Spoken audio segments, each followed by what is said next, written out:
Mayor, it's 6:30 if you're ready. If I may begin my preliminary comments. Please do. Thank you.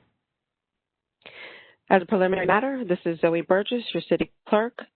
This meeting is being held with a quorum of City of Westlake Council physically in attendance at the Westlake Council Chambers, 4005 Seminole Pratt Whitney Road.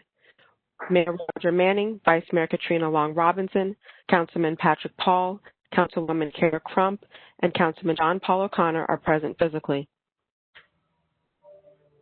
Planning and Zoning Director Nilsa Zacharias, City Attorney Pam Booker, and City Manager Kenneth Castle are physically in attendance. City Clerk Zoe Burgess is attending via Communications Media Technology. Presenter Jonathan Brown, Director with Palm Beach County Department of Housing and Economic Sustainability, is present physically. Public comments may be accepted at least 24 hours prior to the meeting utilizing the electronic comment card available on the city's website. Public comments are also permitted at the appropriate time during the meeting. The mayor will call for such during public comment at the beginning, public hearing section, and at the end of the meeting. And you may participate at this time utilizing the system's virtual hand feature and waiting to be acknowledged if you wish to comment. Please note this meeting is being recorded, both voice and video, and to remember your mic may be live. I will mute any microphone that carry.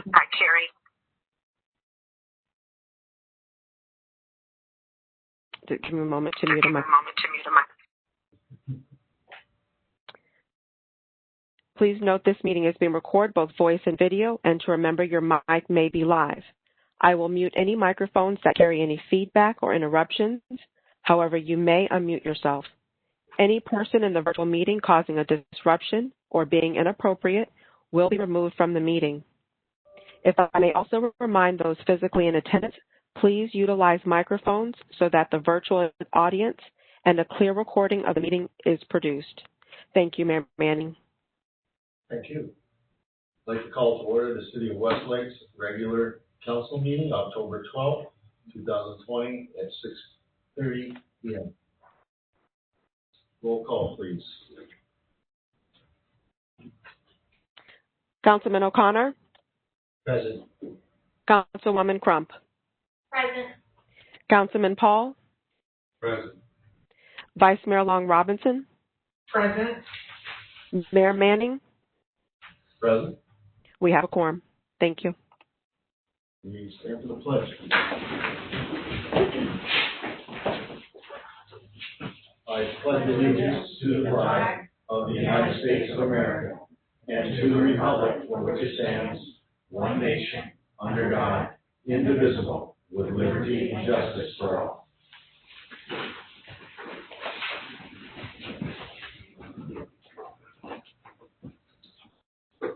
Okay, do we have any additions, deletions, or modifications of the agenda this evening? Show none here, so could we have a motion to accept the agenda, please? Make a motion that we accept this evening's agenda. I'll second the motion. Thank you. I have a motion made by Vice Mayor Long Robinson, seconded by Councilwoman Crump. Roll call. Mayor Manning. Yes. Vice Mayor Long Robinson. Yes. Councilman Paul. Yes.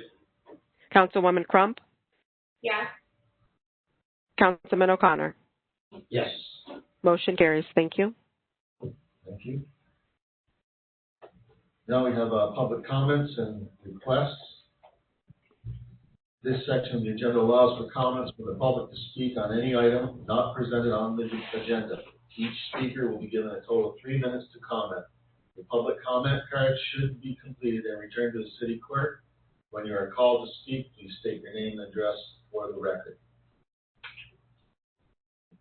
Mayor, I received no additional comment cards for this section of the meeting.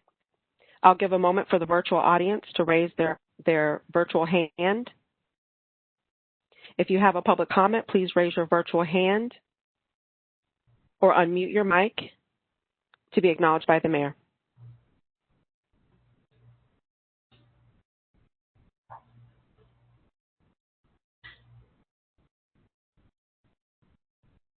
Anyone who wishes to speak during this section of public comments, please raise your virtual hand or unmute your mic, stating your name and address.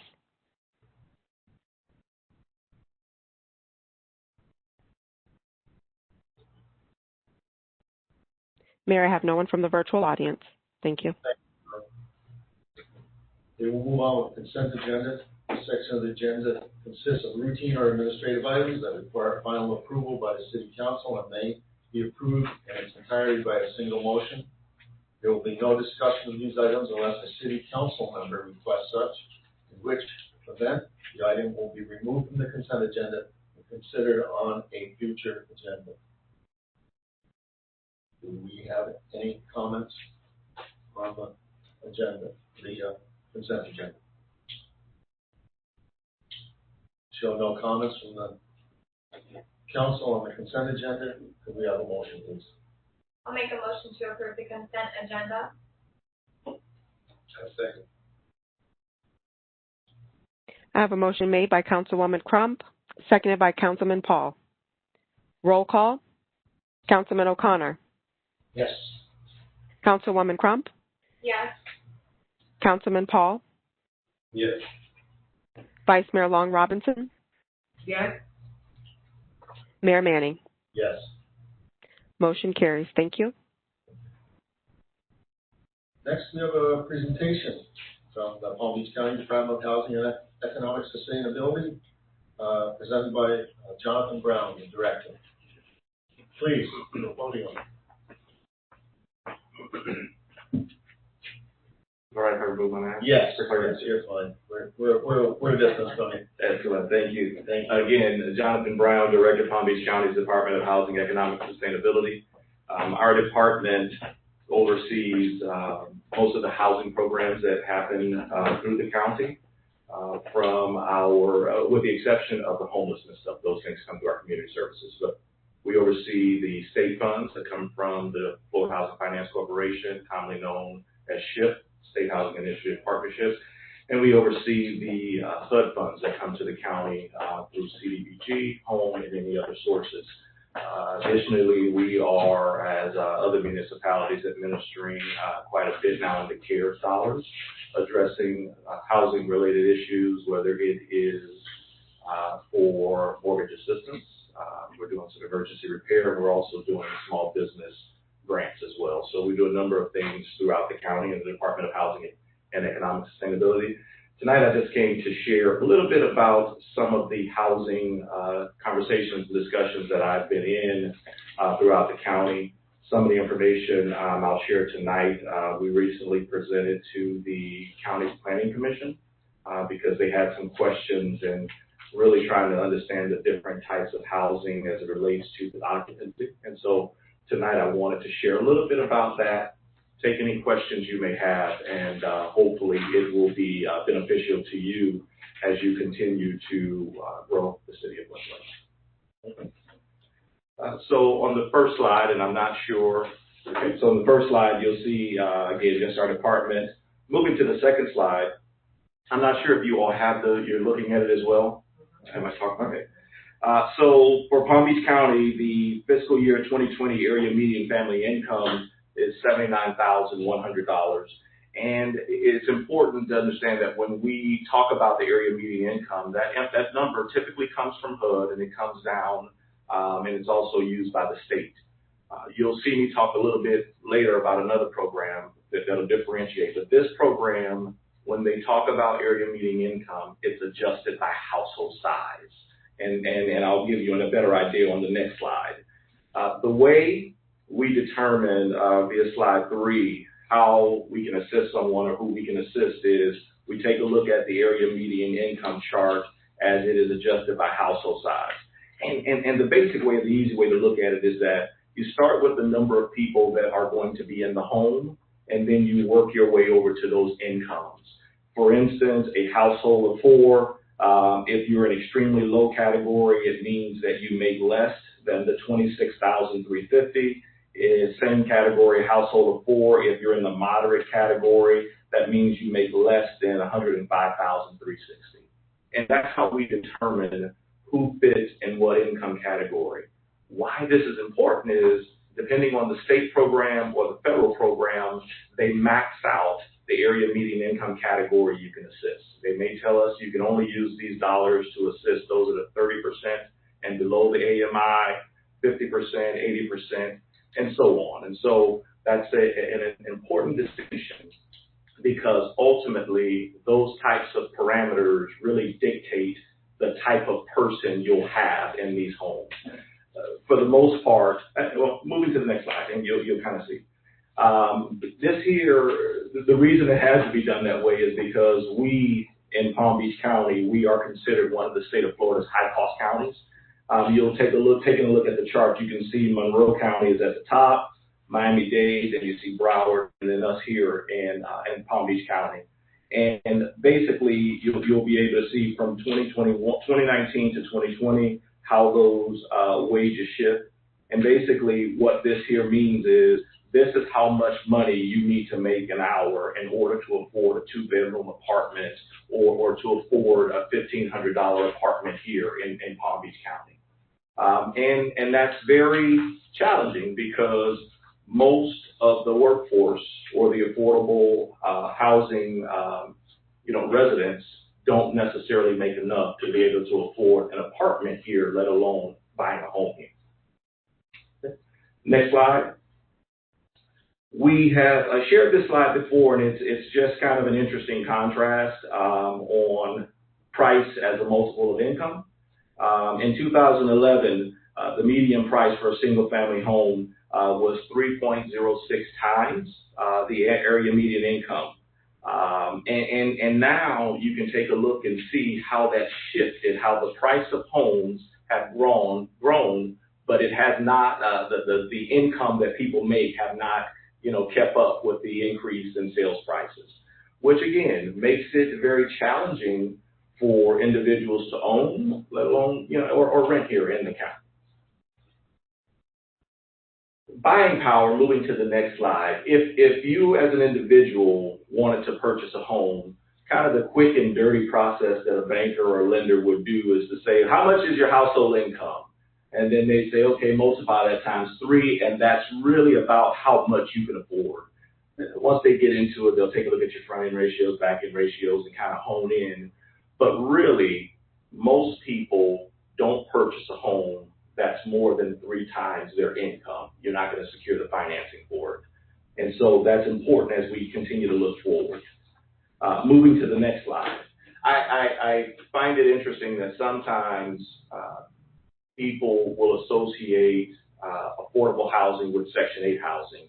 And so I wanted to kind of talk a little bit about this, because Section 8 housing isn't the affordable housing that you'll typically see.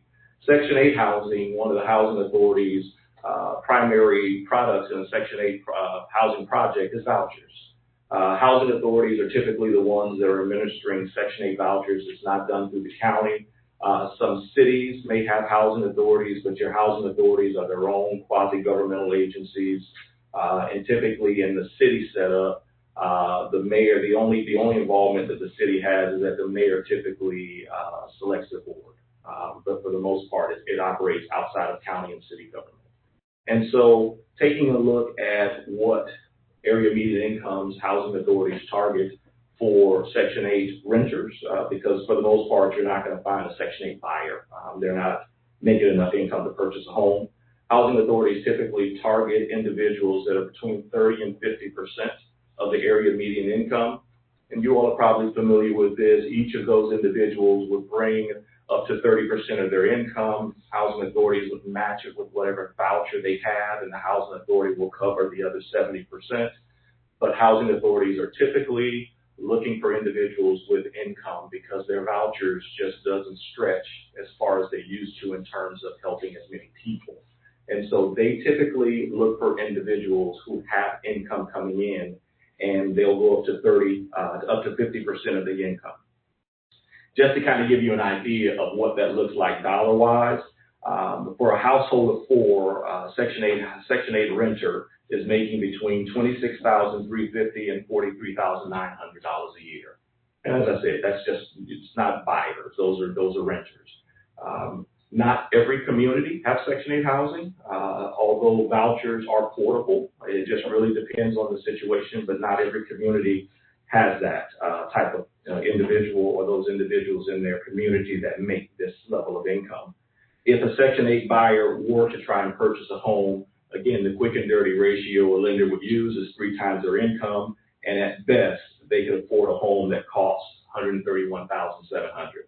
You can imagine, or as you realize, not many of those homes available here in Palm Beach County at all. And so, Section 8 individuals are not typically who we look at as buyers. They're typically your renters. Now, shifting to the next slide, affordable housing. Affordable housing typically goes from 0% of the area median income up to 140% of the area median income. This is the program that we can use either state funds or HUD funds for. Typically, our 0 to 60, and in some cases a little bit more, 0 to 60 AMI are handled through our community services department, as they are typically dealing with the homeless population, whether they are the working homeless or the homeless that are living in parks, under bridges, et cetera, couch surfing. That's typically handled through our community services department. As you can imagine, again, those individuals who are making that level of income aren't necessarily your buyers, but those are a population that we can serve when we use our affordable housing programs. Typically, when you get to the 80% to 140%, those are typically where we find our buyers at. Obviously, those at 80% can afford a lot less house than those at 140%. Oftentimes, our 80% buyers aren't in a place to purchase a home unless there's a special type of program that allows them to do that. And we'll talk about one such type program that the county administers. And the goal behind that is to make sure that those individuals that live in the county, work in the county, that are at these lower incomes could afford to own in the county if they so desired. And so if you're looking at a household of 4, the max income for a household of 4 in the affordable housing category, again, household of 4 would be $122,920. Using a quick and dirty lending method, 3 times that income, $368,000 and change. That person is at a place where they can purchase a home, or that family, that household is at a place that they can purchase a home. Now you have to take a look at all of the other ratios to see if they can actually afford to live in that home. And so that's typically what you'll see. That's the variance of the difference between Section 8 housing and affordable housing. And so programs that we administer, moving to the next slide through that program, that allows homes to become more affordable, we utilize a purchase assistance program. Again, that program, we provide down payment assistance. Typically, our down payment assistance is in the form of a forgivable loan. So not necessarily a grant. Funders don't like the term grants. So it's a forgivable loan. You live in that home for a certain number of years, then the loan is forgiven. If you move out during that time, you repay all of what you received from the county, and then we use those dollars to help another individual who's ready to purchase a home. So purchase assistance is one of our programs. Housing rehabilitation, you probably don't have or see much of this as a necessity here in the city of Westlake, but as you can imagine, there are some communities with homes that were built in the 50s. I mean, we were looking at an emergency repair a couple of weeks ago, and the home was built in 1935. So in some communities, older homes, and we need to make sure we harden those homes, and we need to make sure that we bring those homes up to code. Oftentimes, as you can imagine, we're dealing with homes with historic requirements, and so, this program we've seen, you can easily put $75,000 in a home and really not touch everything that needs to be touched. And then new construction. County works diligently to not be a developer of housing, and so typically our assistance or our contribution for housing is either land in new construction or dollars. Most often developers will come to us with their own land, and if we want to ensure that our workforce or affordable buyers or even renters are able to live in those homes, we will provide some level of assistance to that developer. And in essence, what we're doing is carving out units for affordable housing renters or buyers. We also deal with the multifamily housing, again, for the renter piece. Rental assistance. This here typically comes through our community services department, and in situations where individuals need assistance, first last security, that can be provided through them. Foreclosure prevention, again, you know what that is, and emergency repairs. Similar to rehab, but in emergency repairs, we're just spot addressing things. We'll go to the communities if we see a lot of blue tarps and we know we need to just kind of focus on them for roofs. We'll spot do things in emergency repair.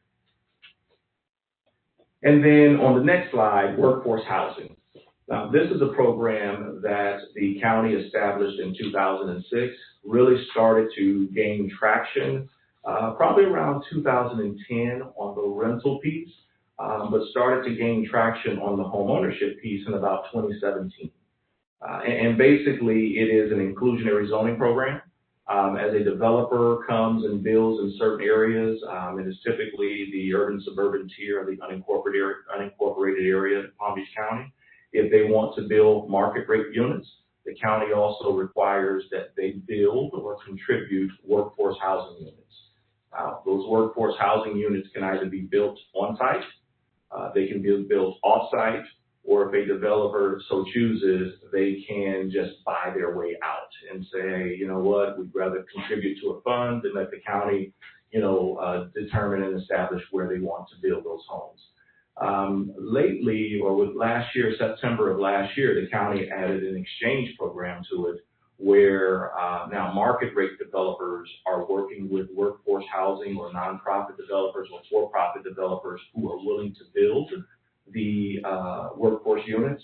And so workforce units, we're seeing some being built in, other municipalities as part of the market rate developers requirement to build the workforce housing units. So that program has caught a little traction, and there are a number of potential opportunities. We're just waiting for a lot of those units to come to fruition, but there is one on the books that we're working with now to see how that transpires. Again, this program targets those that are at 60% of the area median income to 140% of the area median income. To give you an idea, again, of salaries, you're talking about $47,460 to $110,740. That's the income range. This is a little different than the affordable program in that when we use the affordable programs, it's area median income adjusted by household size. In this particular program, we don't adjust by household size. It's just the straight raw area median income or household income for that particular family. These particular buyers, and my department focus mostly on the buyers through our planning, zoning, and building. They deal with the rental side of it. They can potentially afford up to $332,000 and change for a house. Again, that's your potential raw figure. Once you factor in front-end ratios, back-end ratios, HOAs, and everything, then it gets down to the real number of what they can afford. This program. Question? I don't know why we're going to be building affordable housing. This program has become talked about a lot. And in our opinion, it's pretty successful. What we get or, receive from some of the developers, we receive their level of concern with the program. And part of that concern is based on how this program was developed. For workforce housing, the county determines what the sales prices are for these homes. And right now, there's 4 different categories. You can be either in a low category, a mod 1 category, a mod 2, and a middle. We have eliminated the middle category as a result of September's change to the ordinance. And the commission eliminated that category because what we found is that the sales prices for those homes were close enough to market where there was no incentive for someone who's a middle income to buy those units. Why spend $300,000 for a workforce housing units with restrictions when you can spend $315,000 or so for a townhouse with no restrictions? And so the county eliminated that particular category. And so now the emphasis is on our low, our mod 1, our mod 2 categories. And on that slide, slide 11, what you'll see is based on the area median income of the AMI for the home, we set those prices. And so when we say, 79,100 is the area median income for that category, then we calculate what that would equate to in terms of their buying power, what they can afford. And so in your low income category, the max sales price a developer can sell at is $166,110, mod 1, $213,570, mod 2, $261,030. We also provide down payment assistance. As you can imagine, down payment assistance for these units is a whole lot less than what we have to do in our affordable housing programs. I probably should have shared that with you. In our affordable housing programs, we can provide up to $100,000 in down payment assistance for someone to purchase a home. However, the county assistance cannot exceed that of the first mortgage. So if your lender will only give you $80,000, the most we can provide is $79,999. But we could go up to $100,000, and there are instances where we are, because again, the housing cost for residents in the county is pretty challenging and daunting.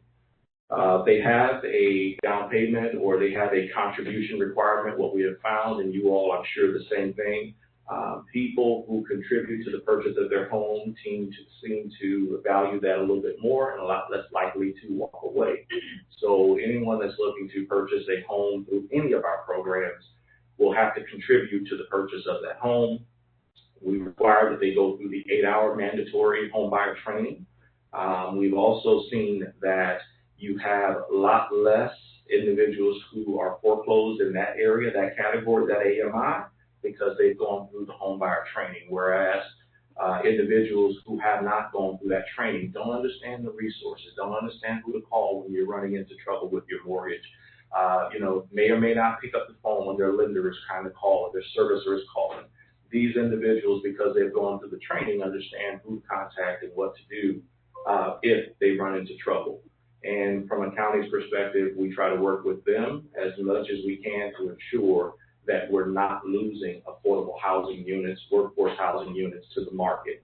Because what we understand is that once they go market rate, you're not going to get those units back. And so we work for as long as we can with these individuals to ensure we're preserving affordable housing units throughout the county. And so, again, summing it up, so you have really 3 different types of housing. You have 4 different types if you want to go there. You have your Section 8 housing, your affordable housing, your workforce housing, and obviously your market rate housing. We don't worry about incentivizing market rate buyers because being in Palm Beach County is incentive enough for them. That's why they're here. But the other categories we do, and we ensure that our workforce, those that are living here, working here, that are residing here, working here, have an opportunity to own here in Palm Beach County. And that's basically it. Just wanted to share a little bit about you with those 3 different types of programs and address whatever questions you may have as it relates to our efforts to provide housing to the different AMIs throughout the county. Thank you, Mr. Brown. Questions? No, it's always daunting, the data, with Palm Beach being the wealthiest city in the state of Florida, but you have 64% of students who live in our county who are on free and reduced lunch. So it's just always interesting hearing the data. But I do have how much of the does your program receive, if any? Because I know sometimes so how much of the Sadowski funds comes to your program? This year we're going to get about $13 million. It was all set to go, but the governor vetoed it. So as a result of that veto, what Governor DeSantis did in lieu of that was to provide the county approximately $6 million in the state's coronavirus relief funds, and we're using those dollars to administer an emergency repair program. So you all didn't get any of the $261 million. So in the governor's program, I believe the state received somewhere around $5 billion from Treasury. Now, to the point, the county received 261 and 263 million. It's divvied out through different efforts. $20 million I know we're dealing with for the mortgage assistance program. Community Services is providing $20 million toward rental assistance. And then on our business economic development side, I believe we're up to somewhere around $75 million that we're administering.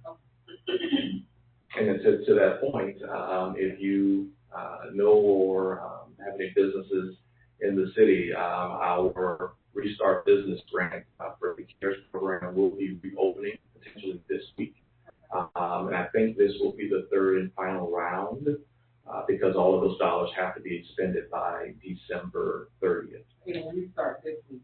Yes. Okay. Yeah. So unless the county commission decides to push it off another week, the plan was to restart that again, and we'll get the information out. Sure, if you can get the information to staff so we can put it on our website. Absolutely. That would be perfect. Absolutely. And then our mortgage assistance program, again, probably not impacting many here in Westlake, maybe not. That program restarted on this past Friday. So for those, and what we try to share with people, some are savvy enough and understand the lending process enough to know, well, I can call my lender, I can get a forbearance. And a lot of people have done that, and that's good. But with most of those forbearances, unless your lender is putting that at the end of your mortgage payment, when your 3-month forbearance period ends, you're expected to bring all of that to the table.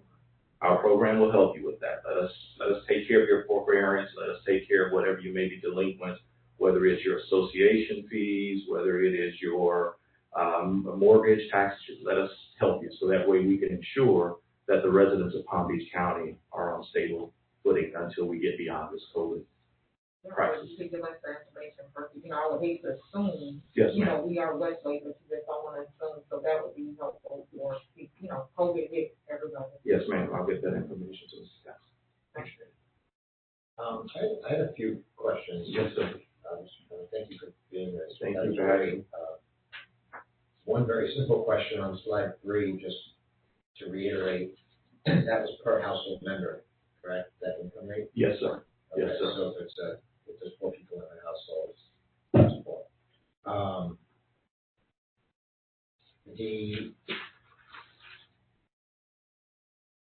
You mentioned that 8-hour class, and it really helps bring down that foreclosure rate. Do you have an idea on what those figures are when it comes to the foreclosures? I can get it. We had it a few years ago. Things that are going to be, the numbers as a result of COVID are going to shift a little bit. But we've been very successful with our mortgage assistance. Ironically, what we're seeing in the mortgage assistance as of, I was out of the office on Friday, as of Thursday, we had assisted over 900 county residents for about $6 million. I was expecting to see a lot more individuals in that particular program because, again, these COVID programs are for those who are financially impacted. Your hours were reduced. You lost your job. And so it's just kind of to get you through the situation that we're going through. I didn't see as many people as I thought. When it comes to, say, the workforce housing program, I'm really trying to get a handle on is, I want to call it a success rate, but let's call it a success rate. So, you know how many of those end up in foreclosure?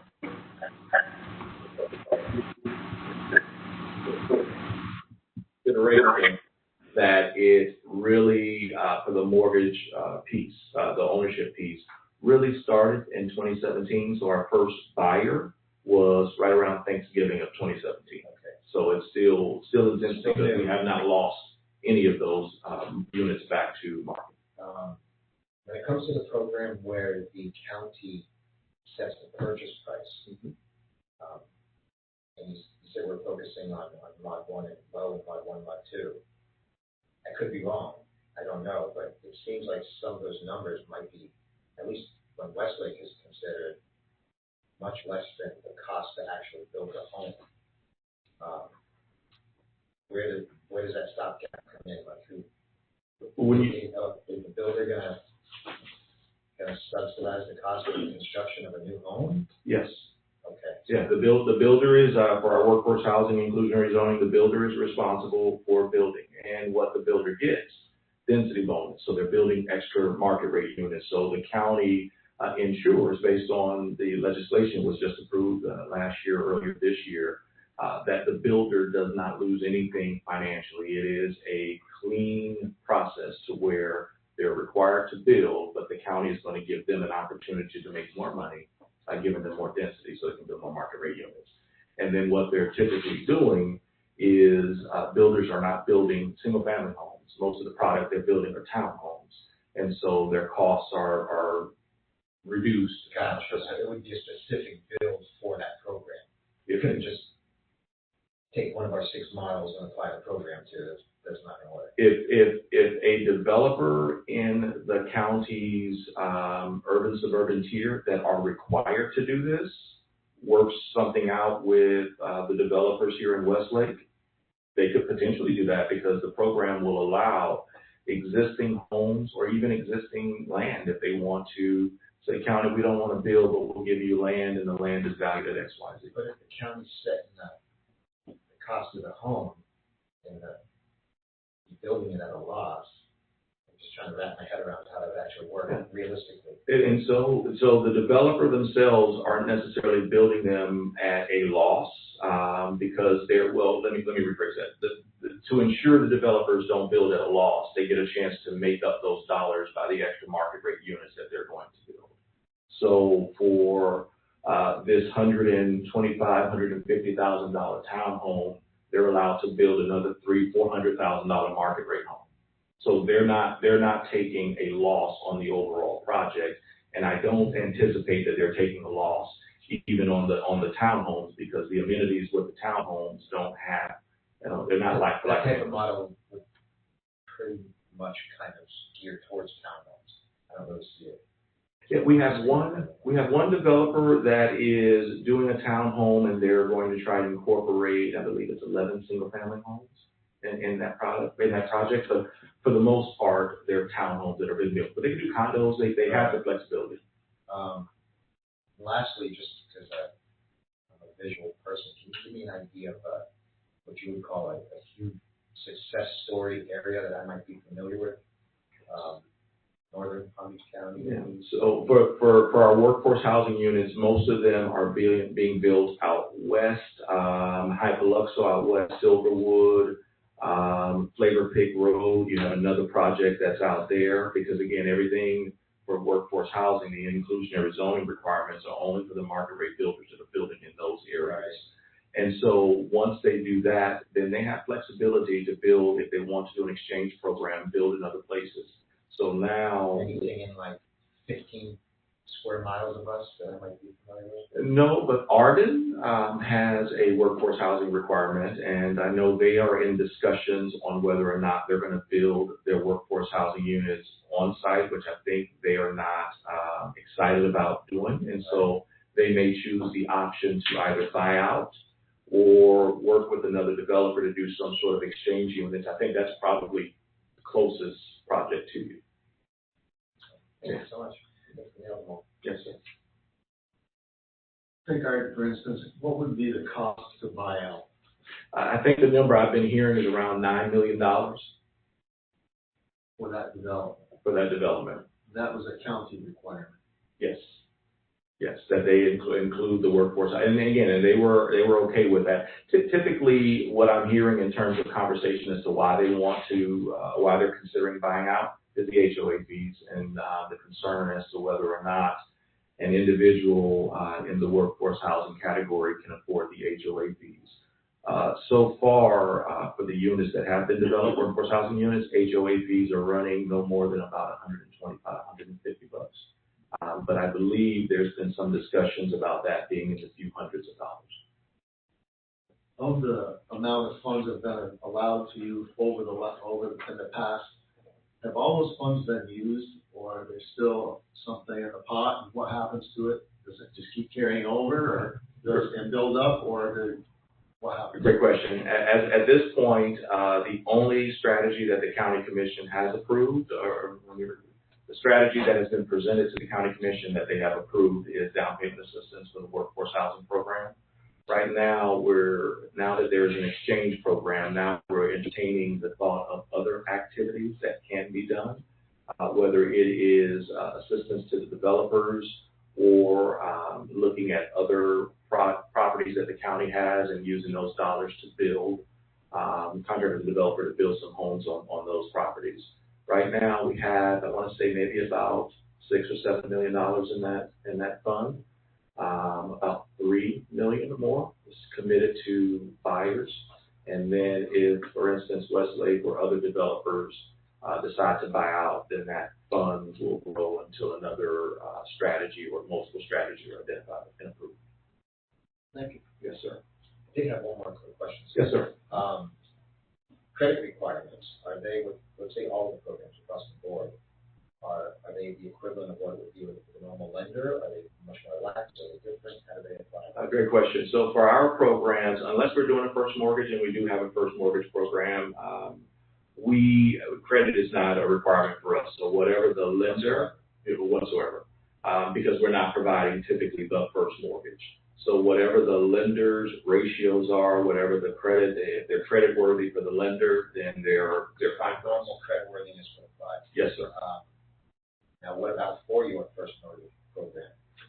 The reason why we're not administering it is in the time that we were administering a first mortgage program, our maximum rate was 4%.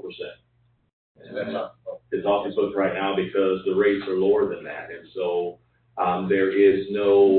it's not advantageous for a buyer to get a 4% from us when they can get, 2.25 or 3.3. It's more advantageous for them to. The lender doesn't generally lower the credit requirement because it's a county subject. No, not at all. Not at all. But we have very good lending partners, and so our partners, constant communication in terms of how to get the deal worked. Do we need to provide more down payment assistance, less down payment assistance to make the deal work? And that's really, our big thing is provide the counseling up front, provide the down payment assistance, and our buyers through these programs have been able to sustain because again, it's just how do you help them meet the high cost of Palm Beach County? Sustainability is the real point of it. Yes, sir. Yes, sir. Okay, so you guys can massage the loan as far as add more money if they need a little more down. As long as we don't exceed the maximum threshold. Which was 100,000. We can go up to 100,000. Yes. Very rarely do we get to that point, but we could go up to that. Thank you. Yes. On market rate housing, what was your take on that? How much assistance can you? Let's say somebody want to buy a house and what's that? How much assistance can you give there? Great question. So our programs generally won't go outside the county, but if they want to purchase anywhere within the county, we could theoretically go up to 100,000 based on what their AMI is, their median income. We can go up to 100.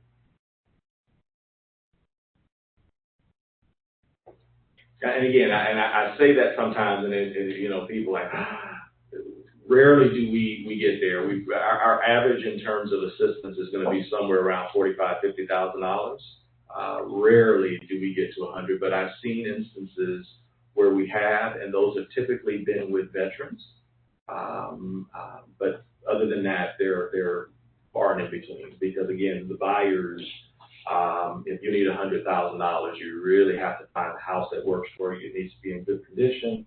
And you have to be able to sustain and afford that. And even in situations where lenders have said yes, we've come back and looked at ratios and said, no, because we see some other things on the horizon based on applications and communications with the buyers. We understand, for instance, that HOA and association fees increase, special assessments. And so we do a very thorough look to make sure that when you put someone in a home, with the exception of, the acts of God that we're seeing, COVID or hurricanes, we make sure that they can sustain the homes that they're in. So with that, are there any requirements as far as how long one has been in the job, or are there any requirements there? You have to be with a company for certain. Some of the lenders will just take a look at your history, and what they try to do is to make sure they have a 3-year job history for you. And so it's from our perspective, not as much of a concern for us as it is for the first mortgage lender. The first mortgage lender is doing a lot of the due diligence because from the bank's perspective, it's important that whatever loans they provide, they perform. Because ours are forgivable loans, we're not as stringent as them. They're doing a lot of that heavy lifting up front.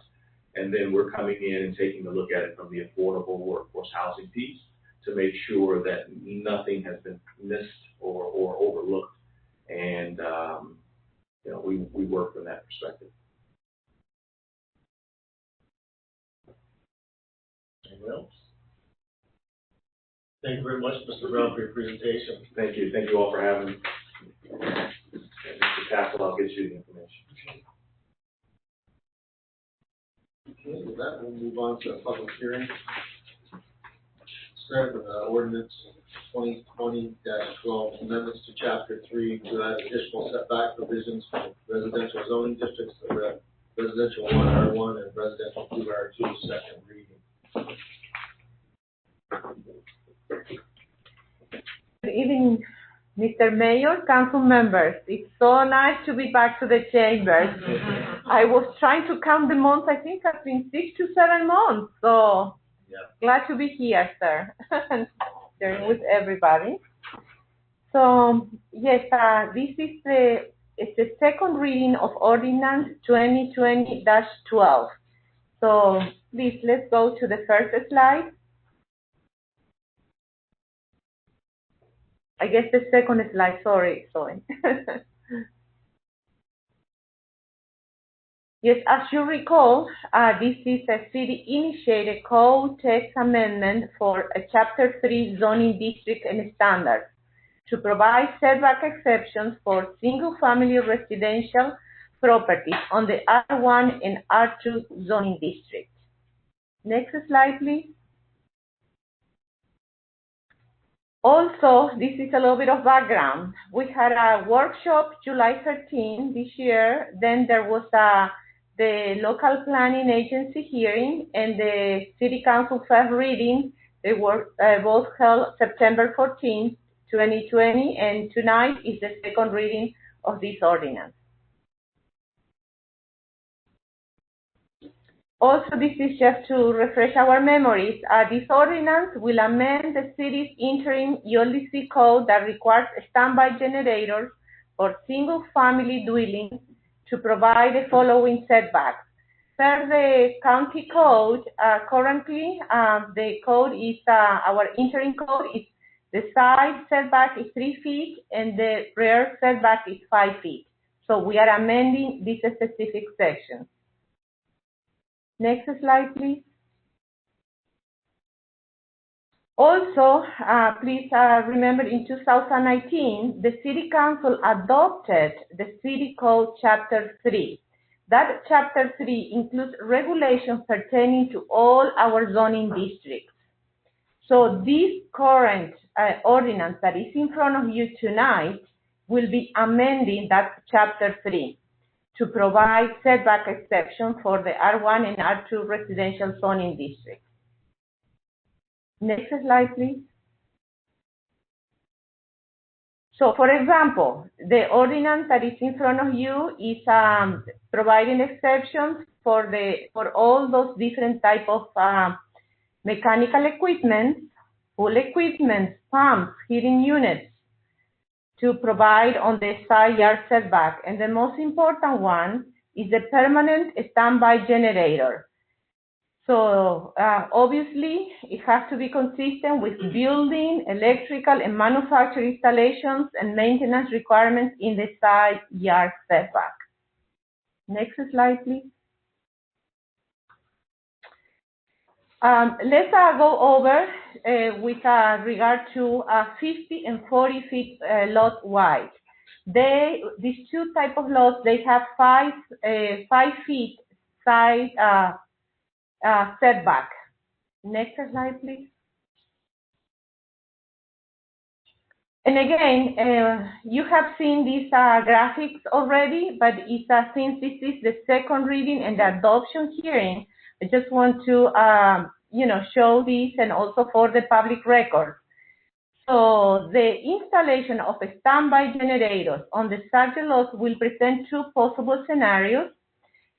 We have one scenario when the manufacturer is okay saying that there could be 18 inches distance from the property line. So like in the graphics, you can see per manufacturer, there could be 18 inches distance between the wall of the house and the generator. Then you have the generator 24 inches, and then you still have room 18 inches. That's when most of the time this is the Generac brand that they can be installed only 18 inches from the wall of the home. So, next slide, please. So to allow maintenance of a standby generator on lots of 5 feet side setback, the Homeowner Association, HOA, oh, sorry, this is the next slide. You want to go back to that previous, Zoe? Well, to allow maintenance of a standby generator on lots of 5 feet setback, the HOA document was amended to include a temporary easement for side yard maintenance on the neighboring property, because it's obvious the person, the homeowner, needs to step into the neighbor lot. So this will allow the homeowner to step into the neighbor property to maintain its standby generator. Next slide, please. So, for example, this is the typical scenario when it's another brand, it's not Generac. So that's when the NFPA code requires 36 inches from the wall of the home. In that case, the generator will be right at the property line. There is no way to maintain the generator, and that's the reason the HOA was amended to include that easement, maintenance easement. This graphic is very clearly, it's a zero distance from property line. When a standby generator is installed 36 inches from the residential wall. Next slide, please. Okay, let's see what happens when we have 65 feet lot wide. So in those cases, we do have 7.5 side foot setback, which allows more room. So please, next slide. In that instance, as you see in this graphic, even though when you put the 36 inches from the wall, then you have the generator, you still have 30 inches between your property line and the generator. So there is enough room for maintenance. So this is important. So in these cases, there might not be the need of the HOA maintenance easement. Next slide, please. Let's talk about how are we screening our mechanical equipment and generators. So currently, this photo is from our existing homes. So currently, and you all have in your homes, it's being screened by landscaping, plant material from the adjacent property and the public right-of-way. This is just an AC unit, existing AC unit. That's the way it has been done until now. Next slide, please. So what we are now proposing for the screening of standby generators for the 5 feet setback, we are asking visual screening from the right-of-way, basically from the street, at least that, because it's hard to put it on the side because there is no room. So basically, if you are sitting on your porch, you can still see your neighbor's generator because there is no room to put a screening when you have a 5 feet setback. So for the 7.5 feet setback, there is a possibility, yes, we are proposing visual screening from the right-of-way, from the street, and from the adjacent property, because as we saw that slide, there is room to put a screening. So next slide, please. So we received a letter, October 6, 2020 letter, prepared by Louis Lohman and Walken on behalf of Minto. Minto objects to include the following on the list of setback exceptions. So I prepared a slide to go one by one through those through the list. Next slide, please. The first one is open terrace and patios. They are objecting to this number 11. If you have in front of you your ordinance, if you go through the list, there is a number 11. So number 11. It's also on the red line that was handed out to me. Yeah, on number 11, you can see that we have here open terraces and patios, including walkways and ground level decks, subject to a minimum of 3 feet setback in the rear and side yard. So that's what it says right now, the proposed ordinance. So basically, I just want to clarify what it says on Chapter 3. Our current Chapter 3 speaks with regard to 3 feet, but it does 3 feet, for pool decks, spas, cabanas, saunas, all of that. But our Chapter 3 right now, it does not addresses walkways and driveways. We do need a 3 feet side setback, and I have the next slide explains why do we need it. Please, the next one, Lois. So let's look at this photo. It's one of our homes, current homes. So there we have it. Can you imagine if we have a walkway all the way to the property line? The dash red is the property line. Or if we have a driveway all the way to the property line, where is the water gonna go? We have to have a setback between the property line and the driveway, because you don't want your neighbor to build a walkway or a driveway all the way to your property line, because the water is gonna go to your property. So every parcel, every lot needs to take care of their own water. So that's the reason we were saying, yes, you can build a driveway, you can encroach on the side setback. The side setback is 5 feet. You can encroach in that 5 feet, but you need to still leave 3 feet. So that's what we are proposing.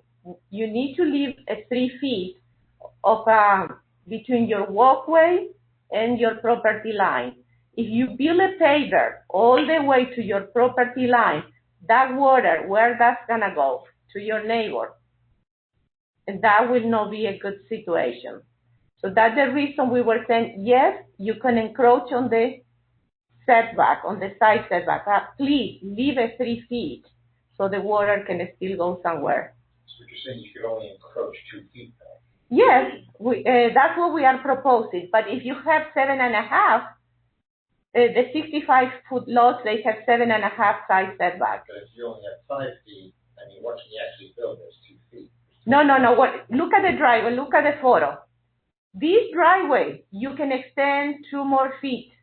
Is you it see? a 40 or a 50?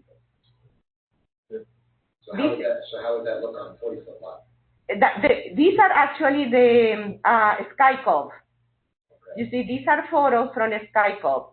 So all what I'm saying is, if you have a driveway, you can extend your driveway, but please leave 3 feet. That driveway, this lot could be 40 or 50, or it doesn't matter. All what I'm saying is... What about from the front of the house back? So we're not talking about driveway anymore. Now we're talking about, a walkway to get to the back of the yard. Well, here we have a walkway. You see the other side? Well, if you want to do a walkway... to get to the house. I'm talking about a walkway. Okay, we can do a walkway. You can do a walkway, but please leave 3 feet, Because you can if you want a walkway, you can just put pavers. You don't need to be... All what we are thinking is, where is the water going? So if as long as... 24 stepping stones would be allowed. Maybe, yes. Grass in between, according to the ordinance? Well, we don't have that specific language, but we can include it. So I have seen homes that are paved all the way down. All the way down? Oh, yeah. Do they leave 3 feet? What do they, I mean, they have paved to the property line? They might be on the end. I am not sure. I have not reviewed that. They have not come through my desk. Because if they came through my desk, I will have a comment. So. Is that something that the developer did? I don't know.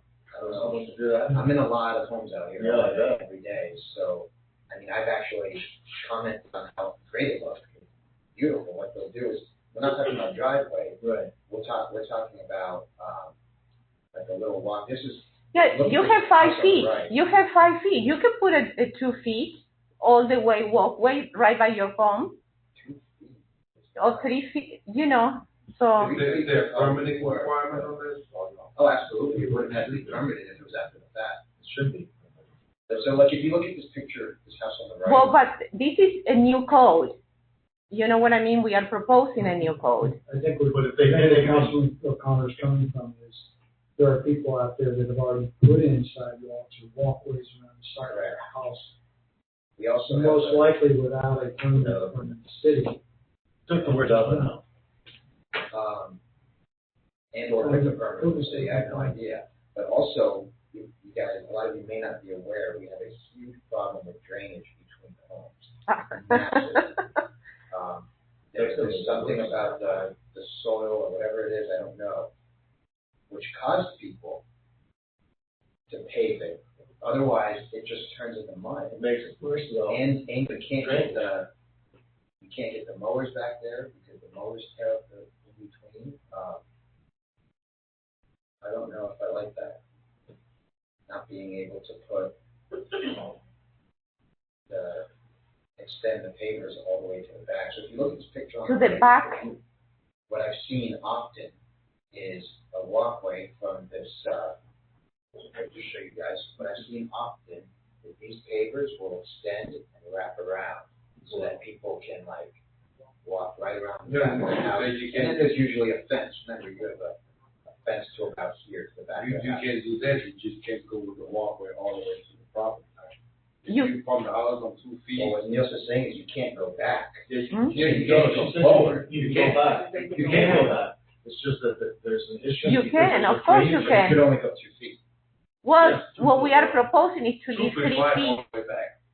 We are proposing that your walkway goes all the way to the back, and we are proposing to leave 3 feet from the property line. So if you only have 5 feet total, that's a 2-foot walkway. Yeah, it's a 2-foot walkway. Yes, a 2 foot. If we're gonna have, I think if we're gonna have You're gonna have to skip the 1 foot. But the issue with drainage, I think, is more important than anything. You said The issue the fact that there's a drainage issue. And wants to pave it. If somebody No. if they pave it, let's just say somebody wants. Absolutely, I live here. I know.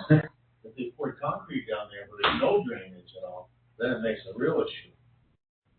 This is a proposal to council. If council decides to do it 2.5 feet, all what, as a technical person, all what I'm saying is, please leave some room between the pavers and concrete and don't do all the way to the property line. If you think 2.5 feet, Absolutely, but 2 feet is just not.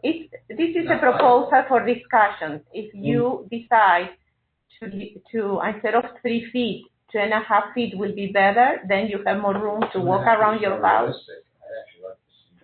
Mayor and Council, one of the issues that comes into play is allowing anything into the side yard setback becomes with your utilities, whether it's water, sewer, gas, etc. And as you get towards the sidewalks, you have all kinds of water meters, transformers, cleanouts, etc., in that 5-foot setback, which creates problems. So if you tend to allow it, you're going to create, because even looking at the house on the right, you have your gas line, your electric lines, and probably your water lines going in on that side of the building as well.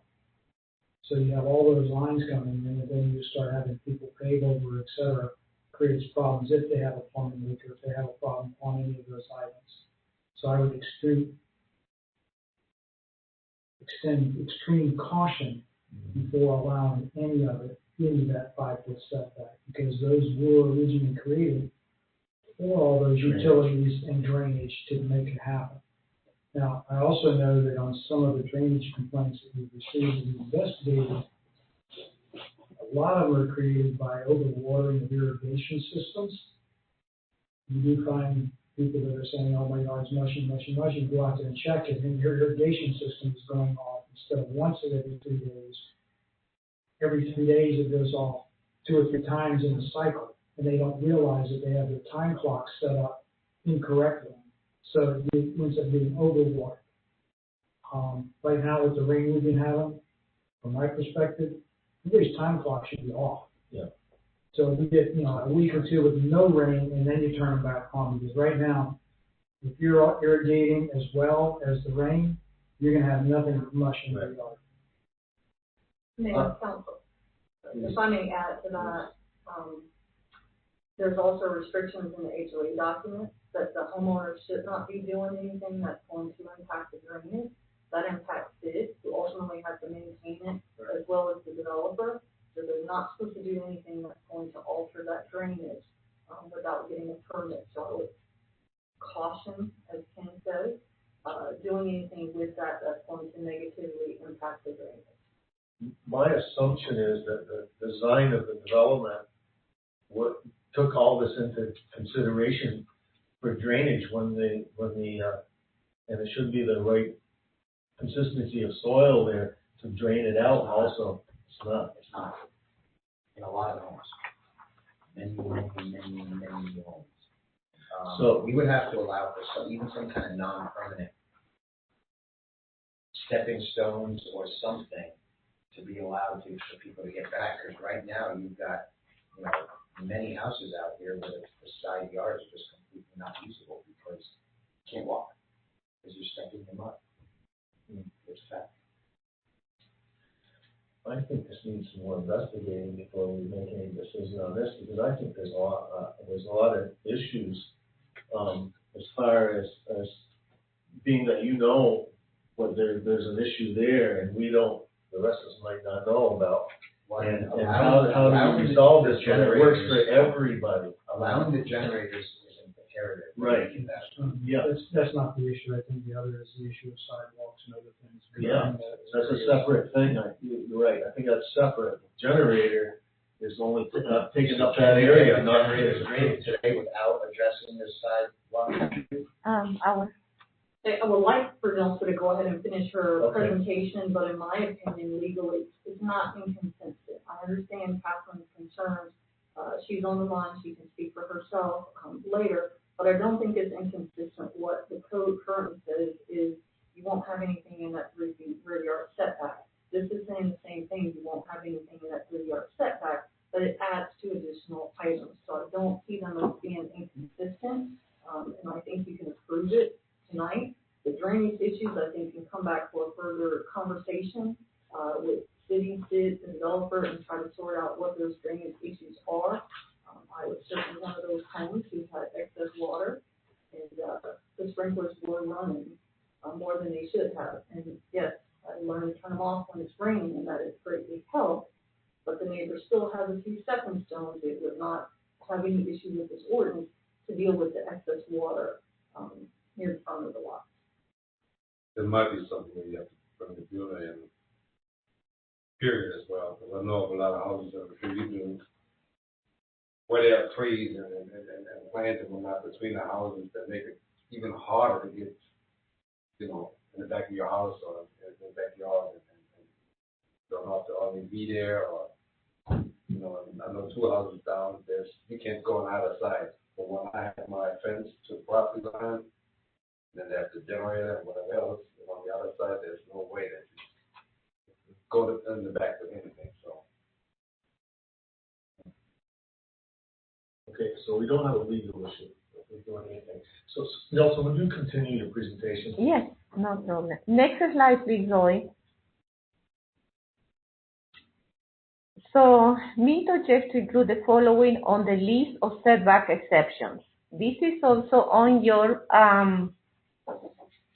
ordinance.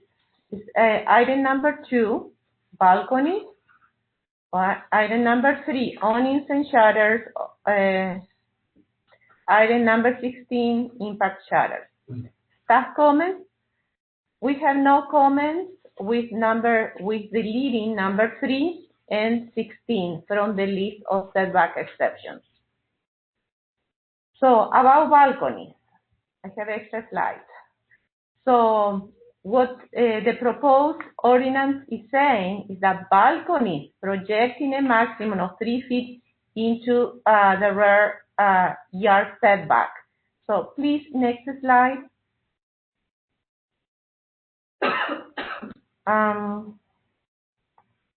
This is a slide. If you see, right now, none of the houses that we have now in Westlake will have a balcony projecting on the rear setback. If you see this slide, I put together a possible scenario in the future. You see that can you see the balcony on the back?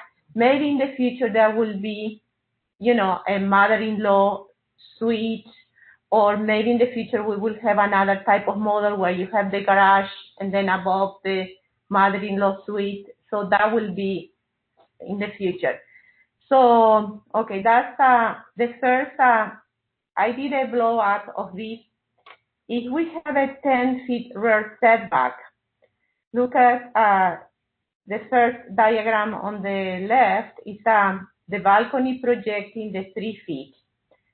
We were saying, the proposed ordinance saying, it's fine. If you want to project a balcony on the 3 feet, it's fine. The code requires a 10-feet setback, rear setback. But if you want to put your balcony over that 10 feet, we have no problem. You can project into the.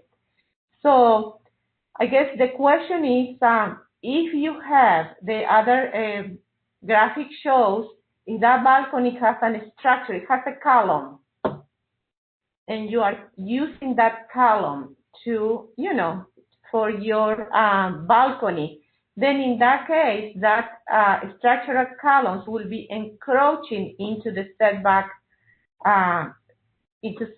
not allowed. So I wasn't sure where exactly was the comment from Minto with regard to this. Basically, the way we proposed it was, you can encroach into the 10-feet setback with a 3-feet balcony, but we need to put some kind of restrictions.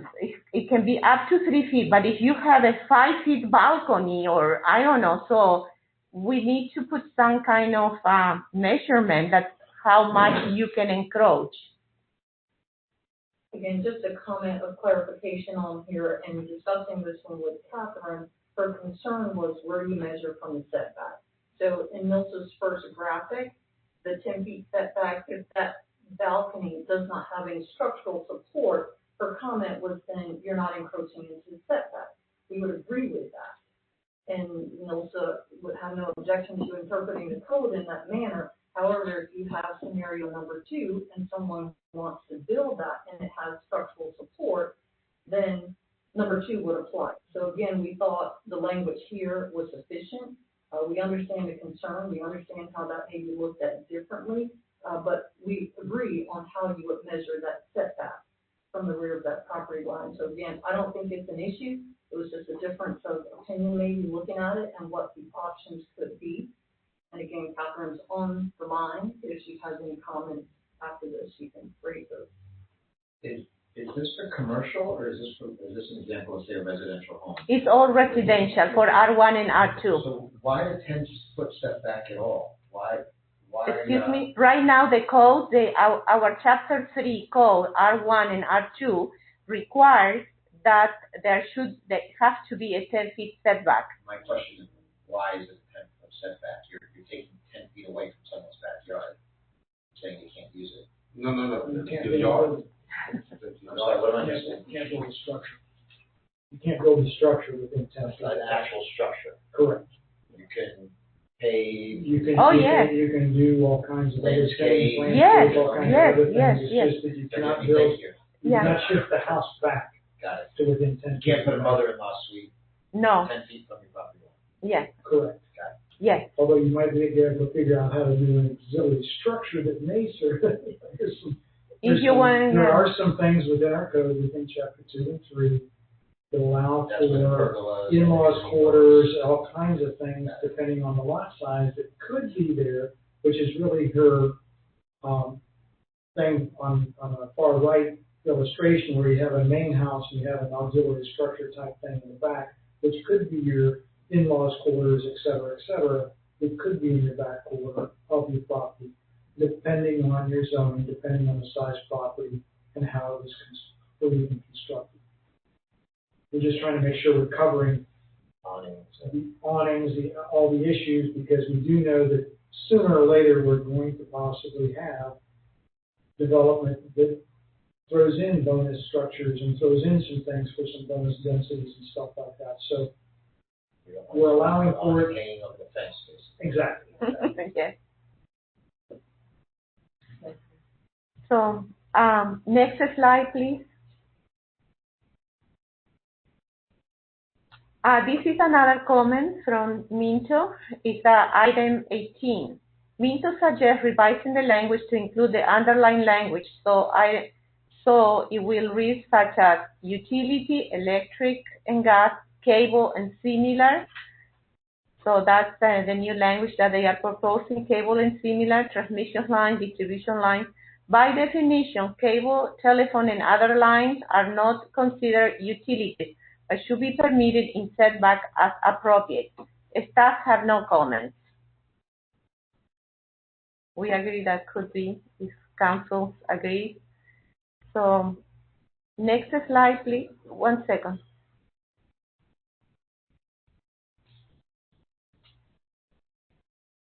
Mayor Manning, do you have a question? No, go ahead. Next slide. Okay. While Minto supports visual screening of equipment, Minto requests the City Council delete the requirements in items 8, 9, and 10 that screening be accomplished with plant material. There are cases in which plant material is unsafe to plant next to equipment or is unlikely to grow. Removing the word with plant material will preserve the screening component but allow for appropriate material. So our comment, staff comment is we are proposing, since Minto proposed this change, screening shall be opaque in nature, blends in with the architecture of the building, and be constructed in conformity with material approved by the Florida Building Code, or shall be composed of vegetation. So in this case, basically Minto can continue planting hedges like they are doing now. That's what we are using now to screen the AC units and everything else. Or if they don't want, for any reason, they don't want to do with hedges, they can put other type of screening. We just need to make sure that that screening is opaque. You know, we don't want some wires or, you know, it's opaque in nature that needs to blend in with the architecture. It cannot be like a, you know, other type of colorful materials or something. You know, it has to blend in with the architecture and be constructed in conformity with materials approved by the Florida Building Code, or they can still continue doing the planting like they are doing now. So this gives them more options. They want to change what's in there now. Well, they have to get a permit to do it. In other words, you're setting a standard, you're trying to set a standard by constructing the conforming material. Who is to determine what's conformative or not? Or is it fits the architecture? There's a lot of, one person has one idea of what looks good, and another person has another idea of that looks good. So it may not be the same for everybody. So if you're driving down your street and you see 10 different, 20 different structures or hedges or some barriers, who's going to determine whether it's acceptable or not? That's a great question, Mayor Manning, and that's the reason we had our language only plant materials. But my understanding is that the HOA also needs to approve this. So, the HOA will approve, and also, obviously, when it comes to planning and zoning, we're gonna look at very closely. So we could prepare, that's a great idea. We could prepare like a template, like examples of these that maybe we can work together with the HOA and put some kind of guidelines or something for this type of situation. If plant material would be unsafe to go in front of a generator, then why add this last line composed of vegetation? Is that the same thing, or is vegetation different from plant material? This is not only for generators. This is also for mechanical equipment, pumps, pool pumps. It will apply to AC units. It will apply to everything.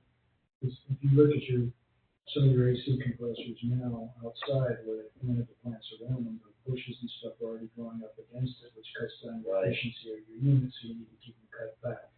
So maybe a different kind of a screening might be more an appropriate type screening to allow for the proper ventilation around the equipment instead of plant material. So You just gave me a great idea to start my new business. there you go. I mean, the last thing I want to see is white vinyl fences on the side setbacks. I think we got to narrow down that language a little bit more, or just leave it screened, and then you guys can figure it out in planning and zoning, and the ARC can figure out what they want on the HOA end. Because blends in with architecture of the building would literally be CBS concrete with stucco matching the color of the home. At this point, we're asking people to build a wall extension onto their house. Then we got drainage issues. Well, this is something that Vince will come into the house. Right, so they're going to be dealing moving forward. So actually, I would look forward to listen from Minto what they have in mind, because they are suggesting to change from plant material just to screening. So I would love to hear from them. I need to know more about it. Okay, next slide, please. So, in item number 10, they have also comments with regard to the 5-foot setback and the 7.5 5-foot setback. So, basically, it's saying, let me just read it. Finally, item 10 provides that for 5-foot setback, visual screening will be provided where space is available and safety permits installation of plant materials. In addition to the leading installation of plant materials, Minto requests that where space is available and safety permits language be added to the sentence requiring screening for 7.5-foot setbacks. So, with regard to this, we believe that staff believes that visual screening from the right-of-way and adjacent properties when you have a 7.5-foot side yard setback will be required, because these are 65-foot lots. They are more expensive, and I just believe if you are sitting on your back porch, you don't want to be looking at a generator. So there is room to put some screening from your neighbor's side. Screening from the street, the right of way, and screening from your neighbor, because there is room. There is no room on the 5-foot setback. We already agree on that. So we are not asking to screen from your neighbor on the 5-foot setback. So that's something that for discussion. So yes.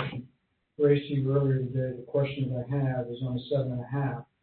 If you have a generator that has to be 36 inches off the wall and it's 2 feet, then you barely have to the property line enough room for your maintenance of your facility. So if you plant plants there, then you're going to have an issue with the maintenance. I agree there probably needs some type of screening from your neighbors if possible, if you can do it. But I caution about making sure that it's plant material because you may have just countered your ability to go in and service the unit. And I don't want us, from city, I don't think we should be creating problems for the homeowners and their maintenance and stuff by requiring certain types of screening.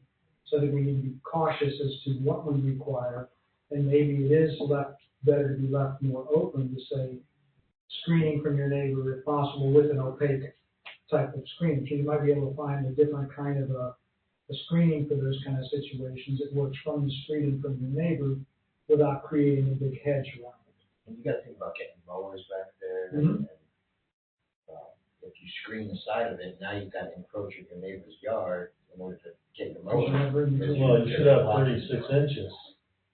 Right, but how thick is your screening? If you're now screening from the side, so that takes away from that 36 inches.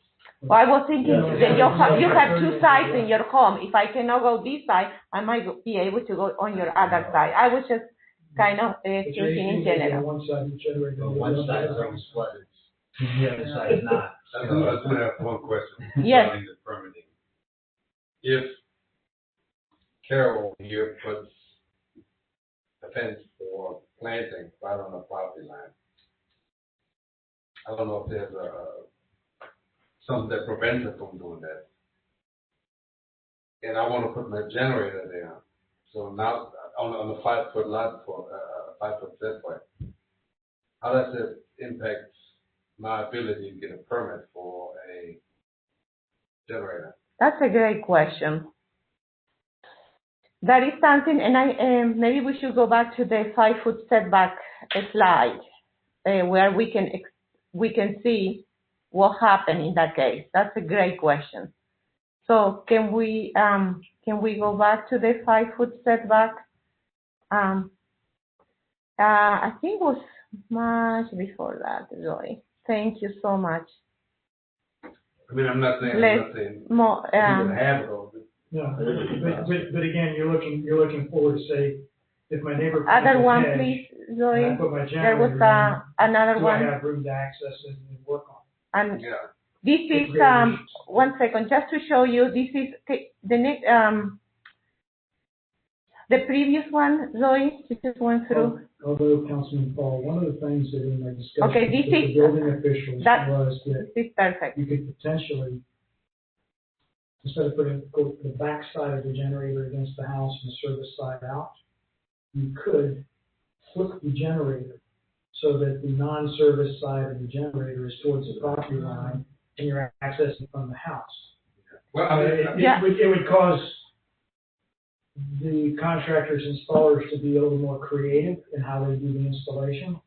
But you could, if you had a situation, your neighbor already had a hedge and stuff, you flip the generator around and you have access between the generator and your house. This is the slide. I like that. This is the slide when we have the 36 inches from the wall, then you have your generator, and then you have 30 inches toward the neighbor. So here you have 36 inches from the wall of your home, then you have the 24 inches generator, and then you have 30 inches. What we are saying is that there is a possibility to put a screening there, so the person who is sitting in their porch will not be looking at that generator. In this case, where we have 7.5 feet. So the previous slide, please, Zoe, where we have a 5-foot setback, which was the question of Councilmember Paul. Other one, please. This is the question. This is the slide. No. Sorry. This is the one. Thank you, Zoe. So this is a situation where we have 36 inches, then 24 feet, and then obviously there is no room, so it's the property line, and then we will have the maintenance easement. So your question was if the neighbor has already hedges there or has some kind of plant material, what's happened? So what we have to do when a generator permit arrives from this home, we're gonna need to look at everything. what's going on the neighbor side, because it's imperative to look at that before we do a permit for this home. Because if that person cannot access the access easement, the maintenance easement, so that location will not be suitable. The other thing is extremely important. Did you see this in this slide? There is a minimum 10 feet separation between two generators. If your neighbor already has a generator, there has to be 10 feet separation between the other generator. So there are a lot of considerations that need to happen when we are permitting this. And the building department will look at that, and also obviously the planning and zoning department. We work together, we work as a team. So those are the considerations. But this is the key slide that portrays that question that Councilmember Paul has.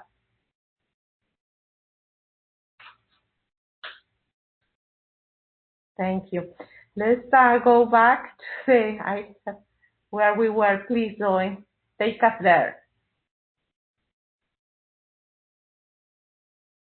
A quick question in regards to this, back to the pavers as a sidewalk down the house. Could the city potentially grant a permit on a condition-by-condition basis if the applicant were to say, we're going to add drainage, like actually add drains in the sidewalk? I really need to talk with the city engineer with regard to that. So we're going to need to ask Suzanne what is possible. We need to ask Suzanne, she's the city engineer, and look at drainage.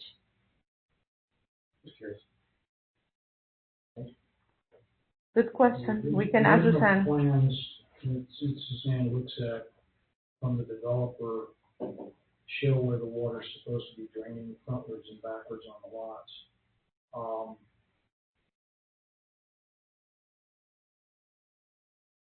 But it would definitely have to be something that engineering would have to look at and discuss with Sid as to how it would convey, because when you get to either the front of the lot or the back of the lot, again, you have utility boxes, et cetera, how do you get it out and around so you don't create other damaging issues. So it's kind of right now I'm hard pressed to see how you could do it, but the engineers may come up with some wild way to make it happen. No, I understand. Also, from that note, Councilmember O'Connor, every time that planning and zoning receives an application to put pavers on the backyard or to, swimming pools or walkways, you name it, what we look is the code requires very specifically that 25% be pervious. That's the minimum green area, pervious area that you can have. So it might be that it's not possible to put, because we are keeping track of those numbers. Those numbers are extremely important for drainage purpose. So if there is an instance, I want to put this paver here just to, I don't know, put something there on my backyard. If that is over the threshold, we might say, I'm so sorry, you can't put that paver because you are required to have a minimum of a pervious area. So next slide, please. Hi, Zoe. Don't leave me, please. Thank you. Well, this is a recommendation, and that was part of the staff report. Planning and zoning is recommending approval with the following conditions: that the applicant will comply with building department requirements. Mechanical equipment and standby generators will be installed in accordance with all applicable codes, including the Florida Building Code and city's ordinance. And then the other condition of approval is the applicant will provide copy of the section of the HOA document referring to the maintenance easement, along with a letter of approval from HOA for installation of standby generators. Those are two comments and two conditions of approval, and they were already presented last on the first reading. I don't remember. Next slide, please. Thank you. Any questions? So,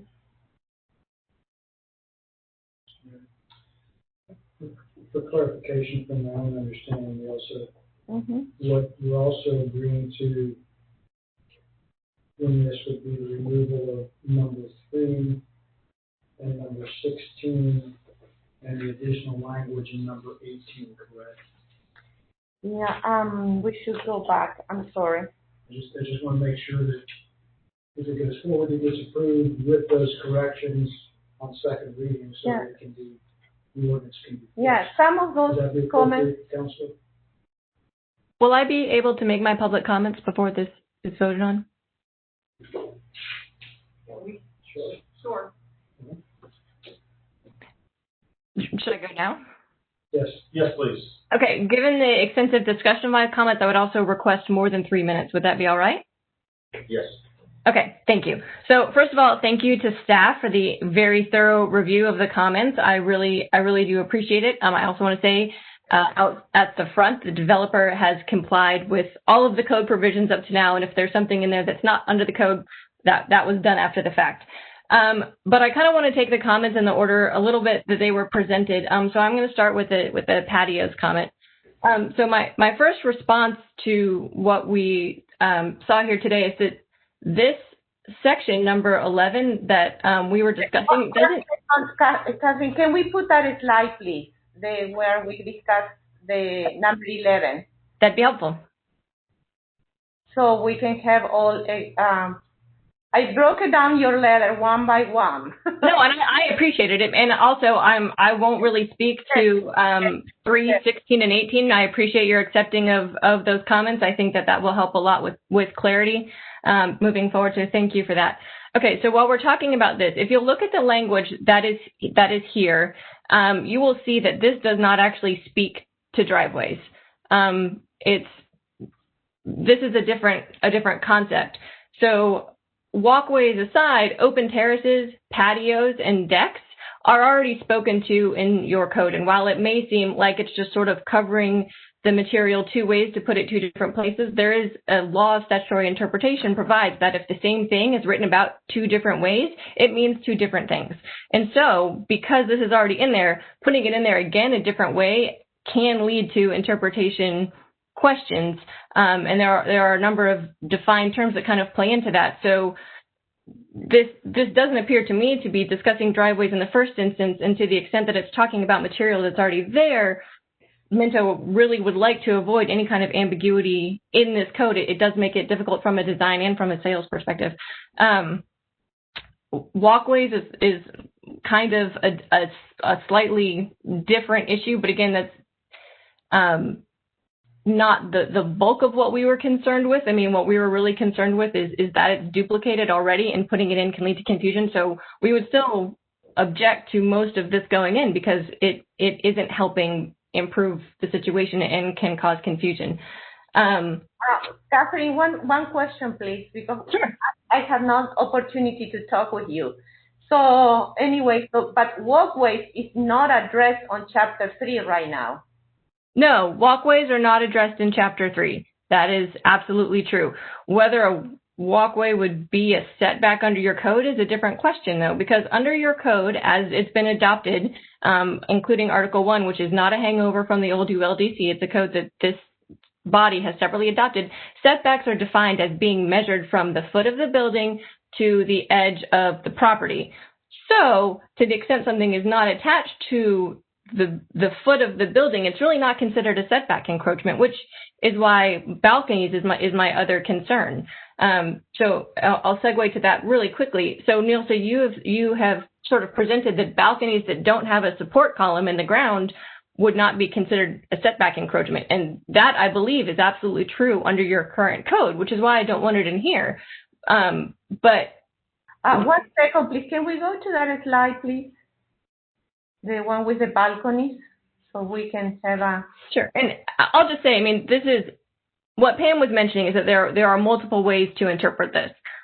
And that's exactly my concern, is that you have developer attorneys and city attorneys and different developers' attorneys interpreting the same thing different ways, that creates a problem. Right now, your code is very clear on how setbacks are to be applied. Putting this language in makes your code unclear. And so that's the same reason that 3 and 16 staff didn't, has no objection to deleting those things because they aren't typically measured in setbacks anyway. That's also true of balconies. Now, if there's a structural support coming off of a balcony, that's an entirely different situation, but that is not parsed out in this language here, and this language here is really inapplicable because under your code, these don't count for setbacks intrusions anyway. So the balcony language, I mean, similar to 3 and 16, I mean, I don't see, there's no functional difference between those things, so 3 should also be deleted. If you want to move to the visual screening with plant material slides, I will say I'm fine with staff's revisions. I very much appreciate the work that you put in that. I think that's an excellent compromise, and I think by and large plant material will be used, but for matters of safety and practicality and maintenance, that just may not always be the best choice. I'm not a landscape architect. I'm not a designer. I'm not even going to attempt to describe to you what a proper structure would look like. You need someone like Don Herring for that.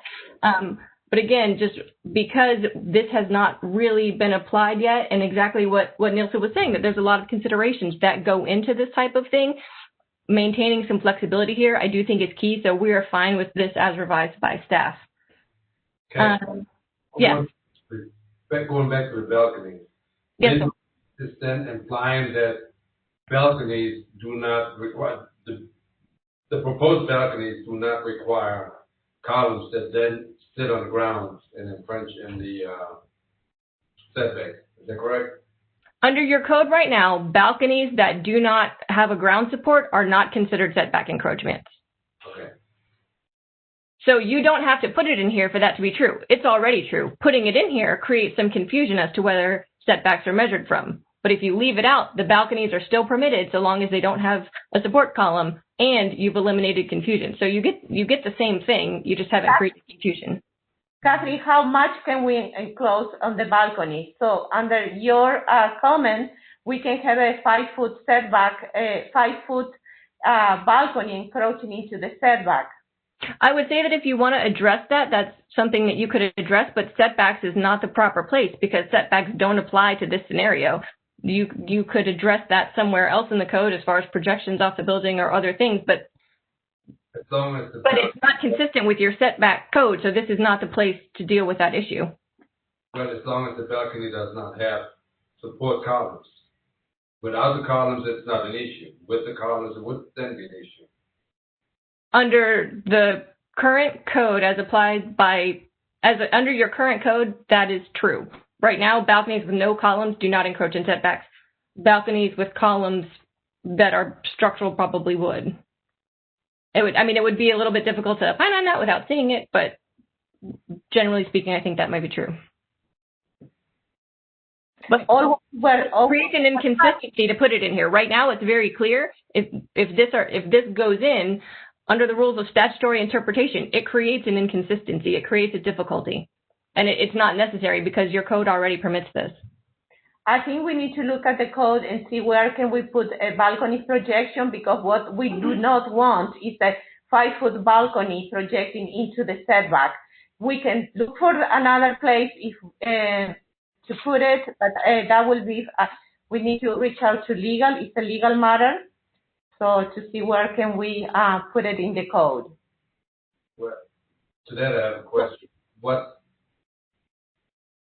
would be the downsides of the balcony, even if it has columns infringing in the setback? Because from a homeowner's perspective, if I have a balcony that's over my patio or whatever it's called over here, I would have a much larger area, which would be to my satisfaction.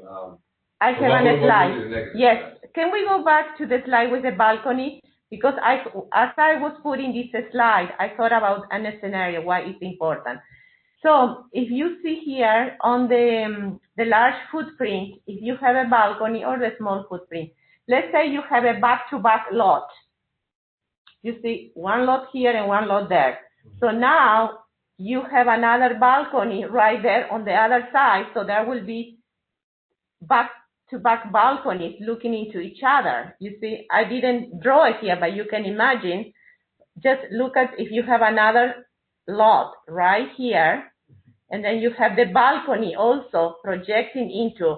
So now you have pretty much, from your balcony, you can look at your neighbor balcony. Well, except that in your adopted code, you have building separation requirements, so that actually can't happen.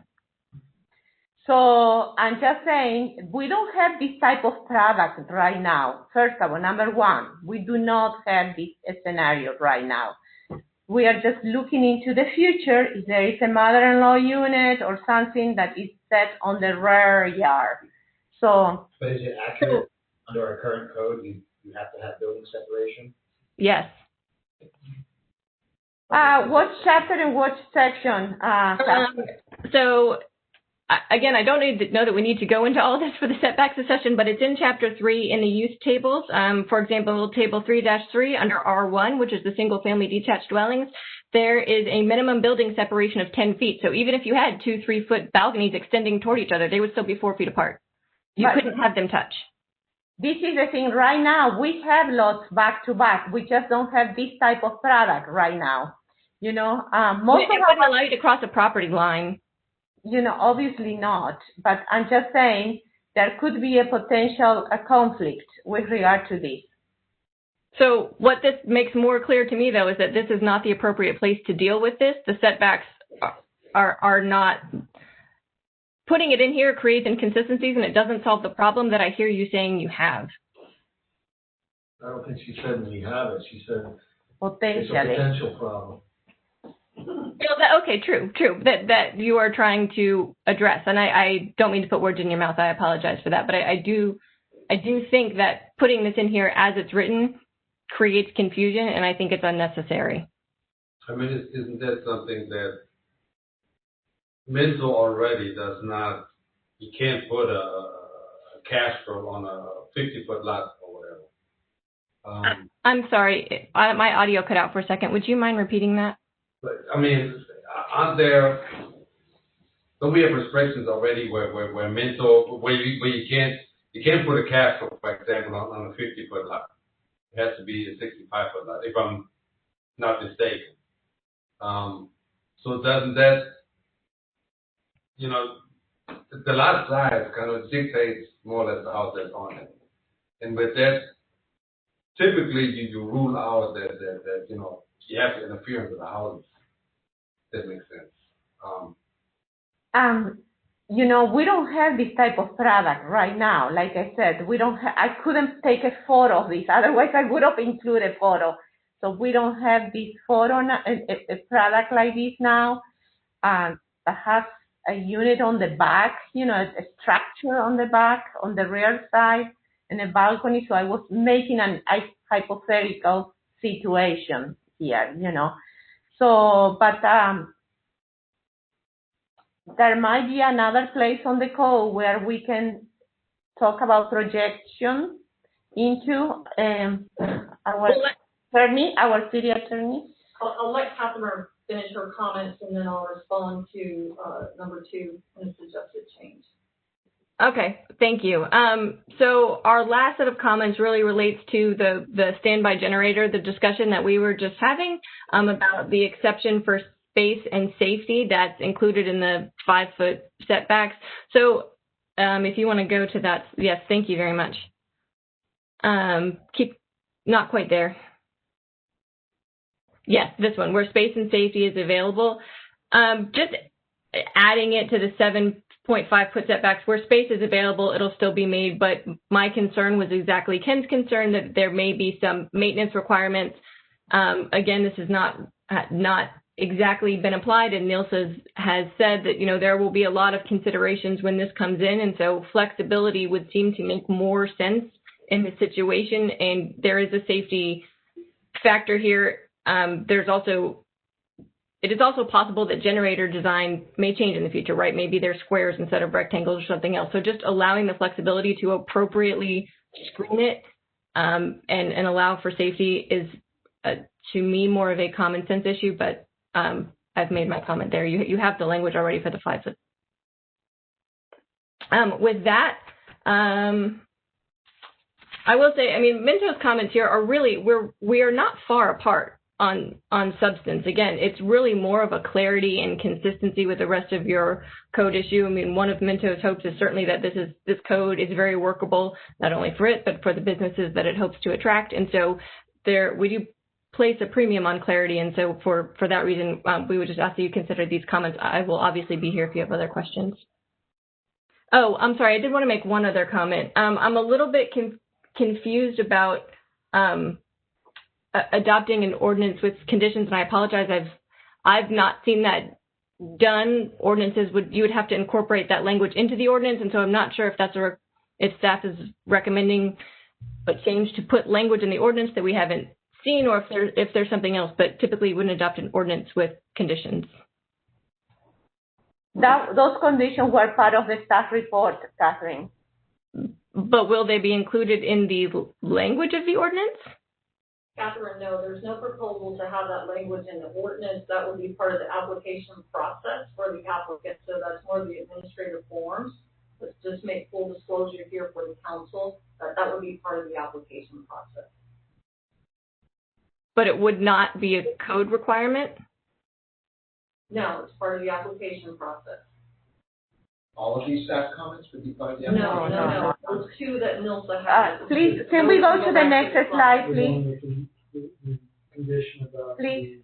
The building. The this one. And the HOA. This one. Because in order to pull a permit on sessions with the building department, they've got to meet all the applicable codes. That's a given before the building department will issue the permit. The second thing is that just for the records for everybody's, if you go back in later and look at it, if there's a copy of the page of the HOA documents, it talks about a blanket easement for temporary maintenance easement over your neighbor's property for you to service it. If there becomes a fight or an issue later, somebody pulls it up and we pull up the permit and the criteria and say, here it is, in the application, it was approved, it was installed correctly, and here is the copy of the HOA docs that allowed it at the time. This is part of the documentation package, so when it's challenged in the future by somebody, when all of us are long gone, somebody is asking questions, it's there, black and white, it's covered. Okay, well, it's an application process. As a general matter, Minto would object to applications having requirements that are not found in code. Application requirements are found in code. The building department would address the first one. The application can require a letter from the HOA, whether that's in the code or not. There's a lot of things that are not codified with application processes. You don't get to that level of detail with everything and say how many copies you need to bring into the city. Now, if that's insistence by Minto, we can certainly start amending code to get to that level of detail. The city manager is shaking his head, absolutely not. We don't want that. We don't need that. And I don't think that's necessary at all to process an application. If I may now address the comment, I think I have a comment on that real quick while we're still on it. I completely understand the copy of the HOA because it's a temporary easement from the HOA in order to maintenance, but I would sincerely advise against requiring an approval letter from the HOA for the actual installation of the generator. This gets back to me not wanting to see the city act as an arm of the HOA to enforce the HOA rules. We should enforce city rules, like the HOA enforce the HOA rules. That's how you first. Correct. Then the HOA after. Absolutely. We shouldn't even be concerned with the HOA at all. Right. One of the things, if I can respond to that, one of the things that has created an issue with the city. So I think that's been a question to make sure, and as I expressed in the email, to put the applicant homeowner on notice that the HOA is out there. You may need their approval, but I absolutely agree with you. We're not enforcing that, but they need to be aware that there's another process, there's another procedure. That we can make suggestions, but this is asking for a letter requiring an approval from the HOA as a condition of approval. There's a difference between, hey, you got to go talk to the HOA, make sure you're in line there, versus us actually requiring it as an approval. I do not want to see the city become an arm to enforce HOA rules. I understand. And that language is not in the ordinance, so we can be clear for everyone, we can be clear for Catherine. That's more of an administrative process. As a policy, I don't want to see that as an administrative policy. I have no objection to that. I just put everyone on notice. It may create issues for the homeowner and for Sid if they don't reach out to those touch points because they're doing things that may impact those entities. But I agree with you. All we can do is advise. Yeah, HOA can handle their business and we'll handle ours. I agree with that. And Thank you. Excellent. in terms of number 2, it reads now, balcony is projecting a maximum of 2 feet into the rear yard setback. We can add language in there, qualifier, balconies with support structures. And keep in mind here, we're not talking about just Minto and current development. Any existing homeowner or future homeowners can come in and make a request to do additions and alterations to their home. So it's not just the limited scope of only Minto. This may impact other parties beyond that. And what the attempt here was to start it with generators, but also the prior 2017 text amendment. The county code included a longer list, probably 3 times as long, of items that could go into these setbacks. We looked through it and tried to pull those that may be applicable to the city of Westlake. Someone may never come and build a balcony. All this does is provide an opportunity. Should someone choose to do this, should a developer decide they want to do this product type, they will have this option to encroach 3 feet into the setback with a balcony. So I don't know if that distinction with the foundation structural support will address Catherine's concern with how you measure from the setback. I said we agree with her if there's no support structure. So that would be my suggested change to number 2. I think that would address the issue because it would, again, tie it back to the ground. If the support structure touches the ground and it's part of the building, that makes sense. We agree with interpretation and intent on this, so I have no objection to adding that. And on the plant material, let me just touch bases on that 7.5-foot lot. As we've gone through the presentations and meetings prior to that with the building department, with the planning, with the city manager, looking at all the different hypotheticals and scenarios and how to and what we can and cannot do. That was a suggestion on keeping that landscape when you have a bigger lot where it's possible. The concern is if you change this language, you're going to get into more subjectivity and interpretation that's going to create problems on how that actually get applied. We agree with it on the 5-foot lot because it's practically impossible. Almost no one's going to screen on there because you just don't have the space. Staff felt there was more opportunity to provide that landscape plant material on the larger lots because you do have the 2.5 feet. If you went to the smaller Generac model, you would have up to 3 feet and a couple of inches. So it would give you sufficient space for some type of plant material. Again, these are recommendations. It's up to the council. Tell us what you want. We'll get the changes made and get this executed this week. But this was our summation, going through this, what may be best for the residents here in Westlake. Could we just request that if it is plant material, that there be a waiver process?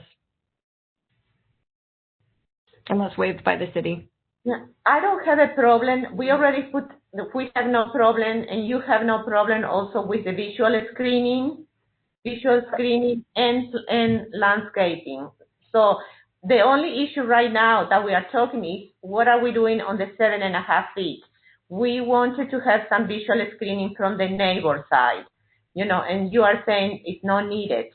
So that's the part that we are just talking. We are fine with the screening material / vegetation.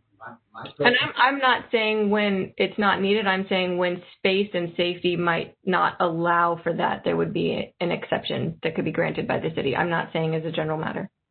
My opinion is that when it comes to visual screening on the side, even in the 7.5 foot, we should really let the HOA handle that. I mean, it has to do with aesthetics. It has to do with how things look.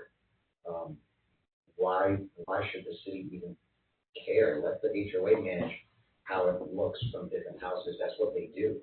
They tell you what color rocks you can put in. for the stuff. Why should the city even, if we can leave that out and let the HOA, we wash our hands of it, we don't even have to micromanage the screening from the side. I feel like that's more of an HOA thing anyways, let them handle it. Well, I just was thinking that right now the code, even for the 5-foot one, we are requesting a screening from the street. From the street, absolutely. I agree with Okay, you. the But city what is about requesting. the side screening, we already can't do it on the smaller lots because there's just no room. I say we don't do it on the larger lots either, and if the HOA wants to implement a rule that says you gotta do it on a larger lot, let them. But it's one less thing the city has to worry about. I mean, give you a different thought on that. The city, again, you indicate, we can't mandate that the HOA does anything. So the HOA may choose they don't want any screening. Without that, but they may. You, the city, would no longer have any control or say if that vegetation is not there from an aesthetic perspective, either from the street or the adjacent neighbor. So we can still have our own regulations to make sure a certain level of aesthetics are maintained. The HOA is usually a lot higher, but it's a question of whether that's all enforced or not. And you can't tell them to mandate anything or change it and enforce it. So the best opportunity you as the city council have to make sure the mechanical equipment is screened is you have those requirements in your code. So the accountability for. Yes. I just feel like we're creating more issues because once you screen that, now people can't get their mowers back because they're taking away from their yard space. Well, you can't get that anyway. The generator, that's that issue. You have to go through your name of the job. I know that. No way you can pass. I'm just looking at it from a practical standpoint.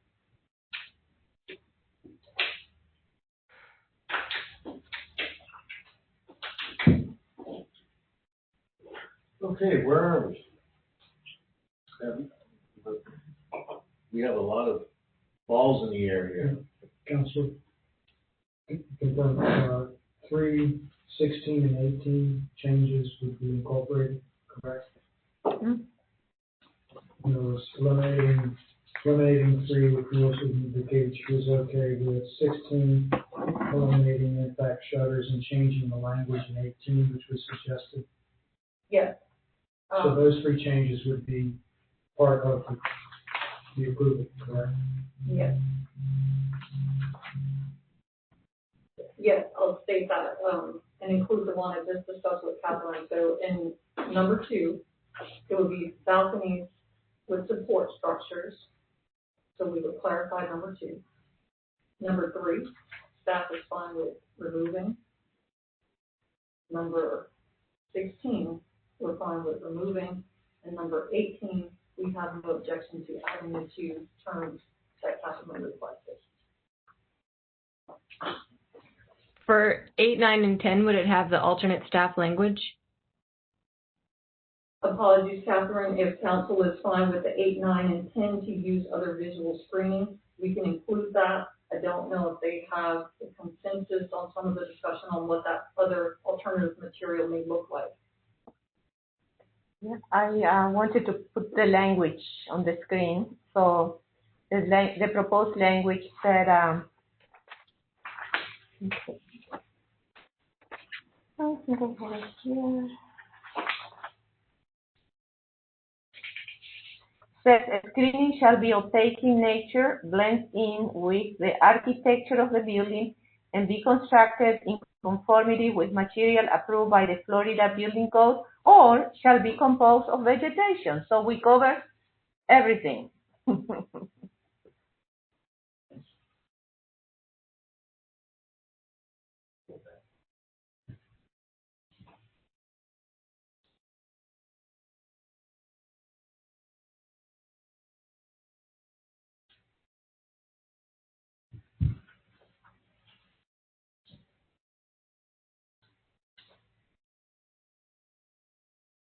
And I think the only other one we have outstanding then, as council collectively is okay with Nobles's alternative language, is what do we do with the 7.5-foot side yard setback? Do we leave it, or do we give,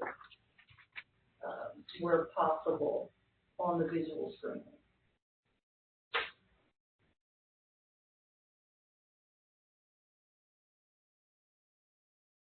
Just for clarification, because I know, we really unpacked a lot. I don't even remember if I feel comfortable like voting on it. Because Catherine made the comment about, some of the language will conflict with what is already written. So which language would conflict with what was already written again, Catherine, that you suggested?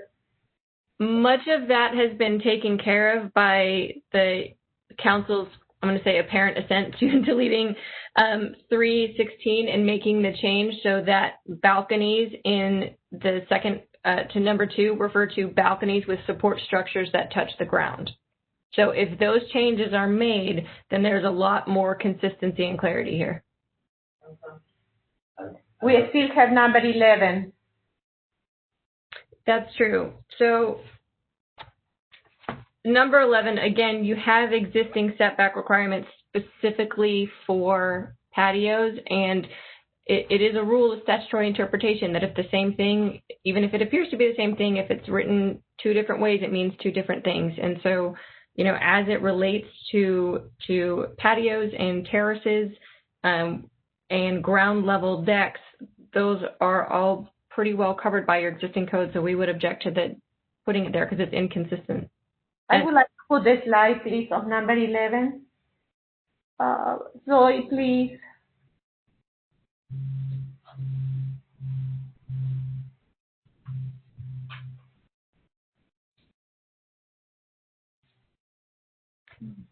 I mean, this does not speak to driveways as written. This is the one that we are talking. So basically what you are saying is that there is a repetition, and we can look at one with each other. So the word patios is in the chapter 3 right now, and it's on that open. So the thing that is not on that section of chapter 3 is the walkways. That's correct. You know, so I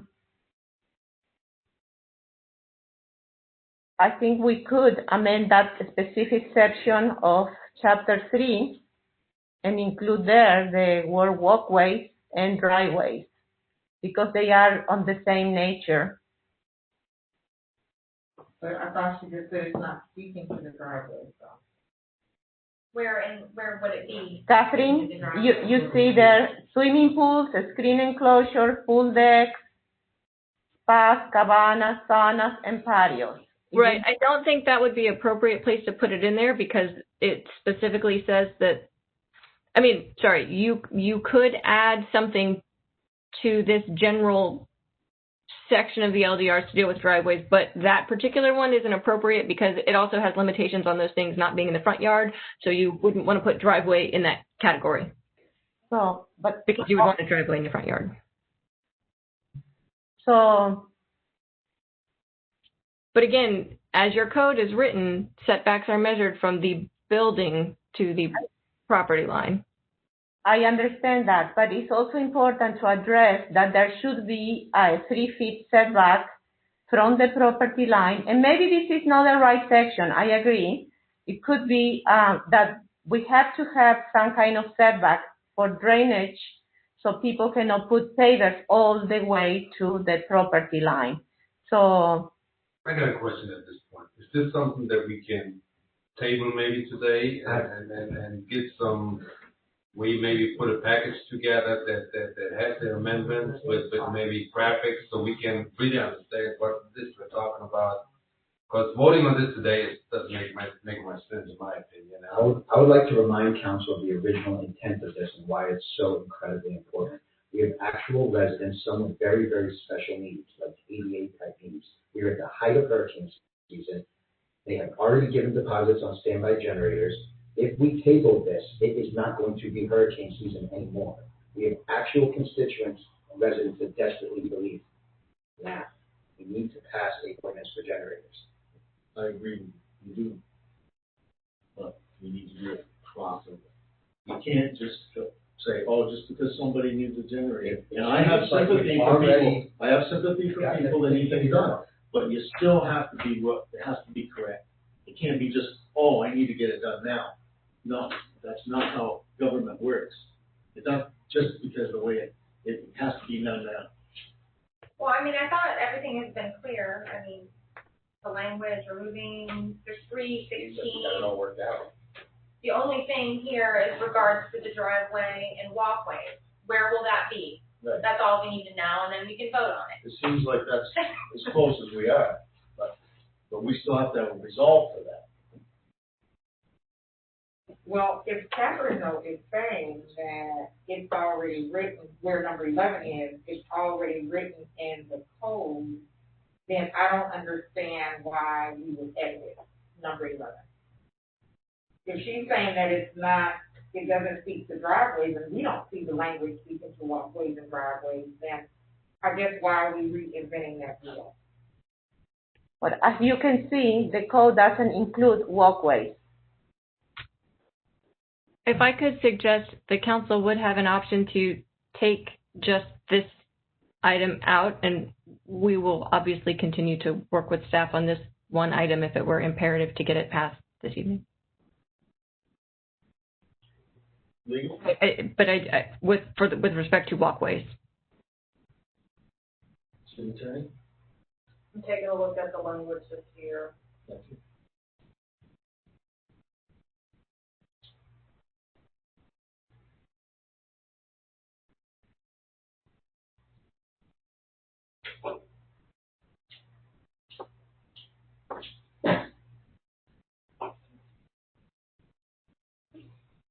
It's at the discretion of the council, but due to the urgency, if you want to get this done tonight, 11 can come out. We can always come back in December and January with another amendment to Chapter 3 to address any of the other concerns we've had, be that the driveways or the parking, but we can delete that tonight. I don't think there's anyone with applications pending and planning for this particular application.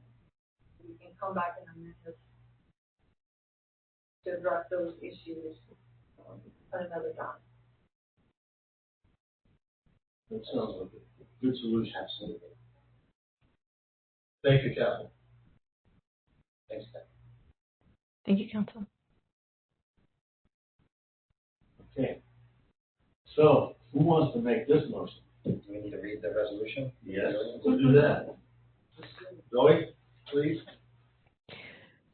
Second reading for ordinance 2020-12, an ordinance of the City Council for the City of Westlake, Florida, amending Chapter 3 entitled Zoning Districts and Standards to include additional setback provisions for residential zoning districts of Residential 1, R1, and Residential 2, R2, providing for codification, providing for a conflict clause, providing for severability, and providing an effective date.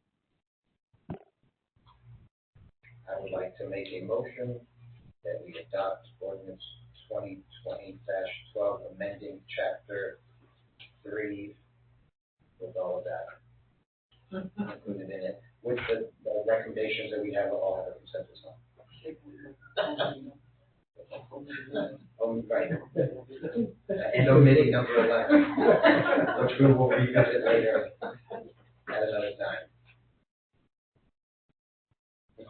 Is that clear enough? I don't think so. So clear, we'll get the changes. Get it, the transcript. I second the motion.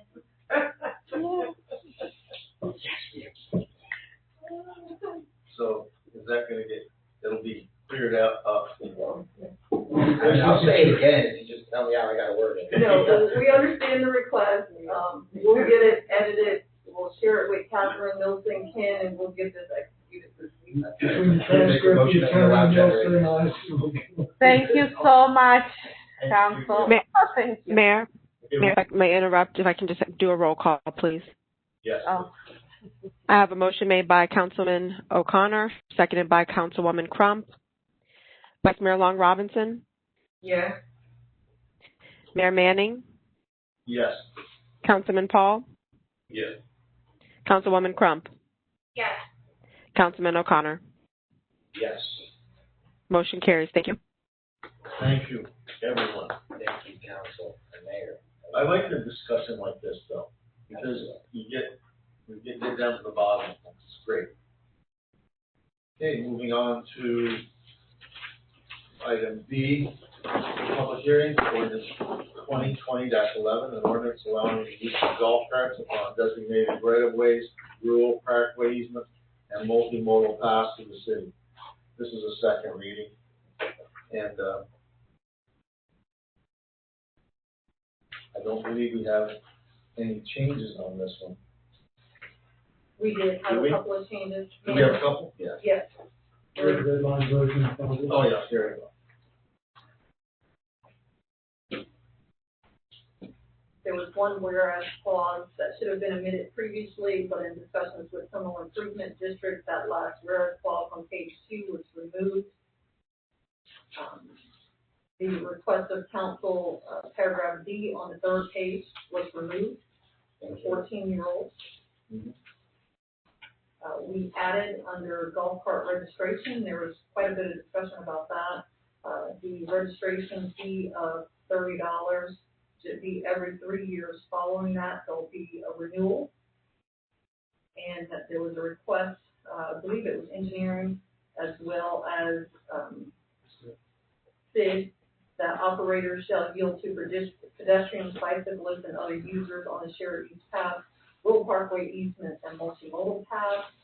Those 3 terms were added throughout the document for consistency, since we have all 3 where the golf carts will be operated, and the $30 renewal fee on the application, and those were the changes discussed at first reading.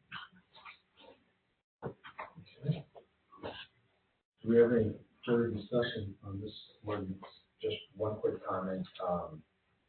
We did say we would allow 90 days or so. Yes. Complaint. Administrative. That's an administrative thing. Yeah. We're not gonna turn BDSO tomorrow morning. Beautiful. Okay. Council, if I may have a very, very brief public comment on this one as well. Sure. It's very, very short. It's and I apologize. This may be in the red line version. The version online is not currently pulling up, but in section 3A3, it lists rural parkway easements and multimodal paths. It just to add shared use paths to that as well, to just be clear and consistent throughout your ordinance. 3 words. It says golf carts may be utilized on the rural parkway easements and multimodal paths. Everywhere else it says rural parkway easements, shared use paths, and multimodal paths. Shared use paths is a comp plan definition, so I would just request that you add that to that one line. It's everywhere else. It just didn't make the editing process. That's fine. Thank you. Thank you. Thanks, Captain. Okay, do we have any further discussion? Get that title right. Read my title. Make a motion. Zoe, please, read my title. Second reading of ordinance 2020-11, an ordinance of the City Council for the City of Westlake, Florida, allowing the use of golf carts upon designated city roads in the City of Westlake, Florida, providing for definitions, providing for codification, providing for conflict of law, providing for severability, providing for implementation, and providing an effective date. I will make a motion, we adopt ordinance 2020-11. Second? I have a motion made by Councilman O'Connor, seconded by Vice Mayor Katrina Long Robinson. Roll call. Councilwoman Crump. Yes. Councilman Paul. Yes. Councilman O'Connor. Yes. Mayor Manning. Yes. Vice Mayor Long Robinson. Yes. Motion carries. Thank you. Thank you. Okay, we'll move on to our regular agenda item A, first addendum to the law enforcement services agreement. Mr. Castle. Yes, Mr. Mayor and Council, this is the first addendum to the law enforcement services agreement with CDSO.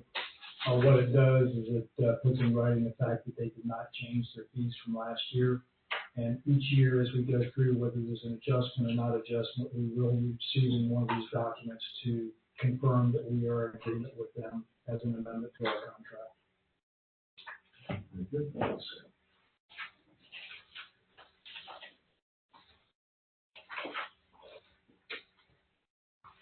So motion would be in order. I'll make a motion, that we adopt the first amendment to law enforcement service agreement. I'll second the motion. I have a motion made by Vice Mayor Long Robinson, seconded by Councilwoman Crump. Roll call. Councilwoman Crump? Yes. Councilman O'Connor? Yes. Councilman Paul? Yes. Vice Mayor Long Robinson? Yes. Mayor Manning? Yes. Motion carries. Thank you. Move on to new business. City Council Liaison, Education and Youth Advisory Board. This will be Resolution 2020-31, selecting a member of the City Council to serve in the position of City Council Liaison to the Education and Youth Advisory Board.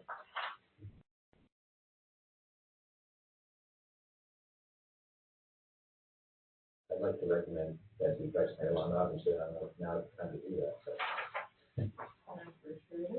I would I'll certainly, second that. I would certainly. I want to add something if I can really quick. I think as we move forward and progress, so for example, Councilman O'Connor, you may implement a public safety advisory board. I think it would be nice if we send a letter from the person who is chairing that particular board.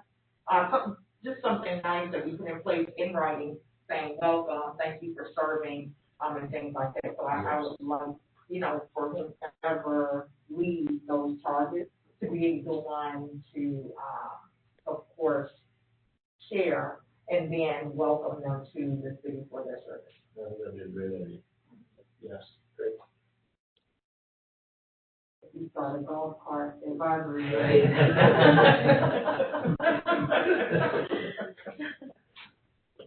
We have a motion to recommend Vice Mayor Long Robinson as the liaison by Councilman O'Connor, seconded by Councilwoman Crump. Roll call. Mayor Manning? Yes. Vice Mayor Long Robinson? Yes. Councilman Paul? Yes. Councilwoman Crump? Yes. Councilman O'Connor? Yes. Motion carries. Thank you. We're down to City Council comments. Councilor O'Connor. I'll be quick, I promise. I'm not sure if the rest of the council is aware, but there's a trash bills went out to all the residents. I don't know if you've already gotten hold of that or not. So I just want to hold our feet to the fire a little bit and include it. This is something that got passed up 2 years in a row that shouldn't have. A lot could have been avoided. I know Ken's going to talk about it, and I know we have a resolution that's going to be on the agenda. But, we can anticipate a certain degree of growing pains with a new city. This squeaked by the first time, probably shouldn't have squeaked by the second time. These are, especially times like these, people are getting $250 bills out of nowhere. They say they're doing 30 days, creates a lot of panic, creates a lot of confusion. Those are growing pains I'd rather not have in the future. So I say we do better. Thank you. Councilman Crowe? I don't have any comments.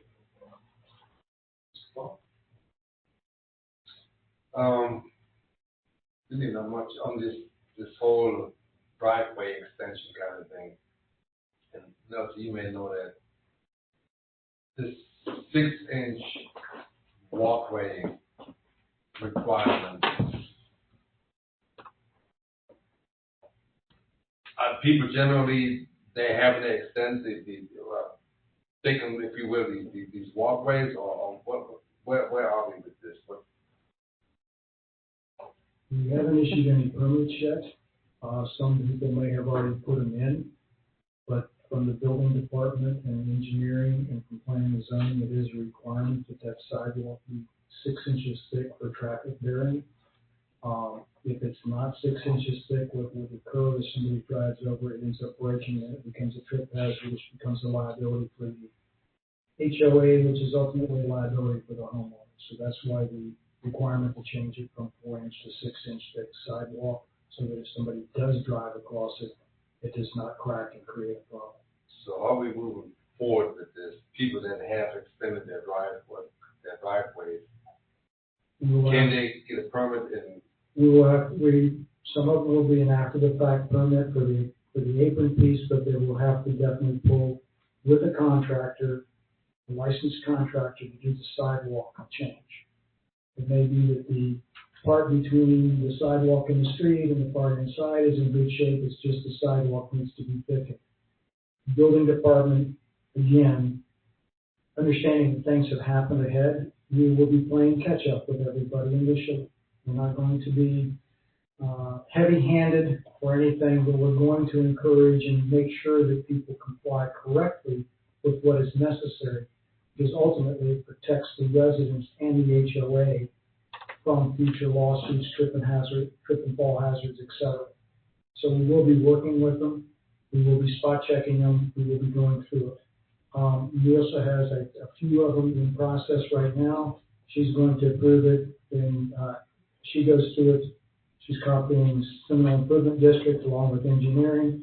Then it goes to building department. Once she approves it out of her office, building department could then issue the permit. It can go fairly quickly. That's my final thing. The city on the website, have we posted the rules so that people are clearly in an understanding what they have to do and if they're not? I believe we posted them twice and made several corrections to it, because the first one, some of the checklist items became problematic, shall we say. So we pulled it and made the modifications, and I believe the last one that we have up is the correct one.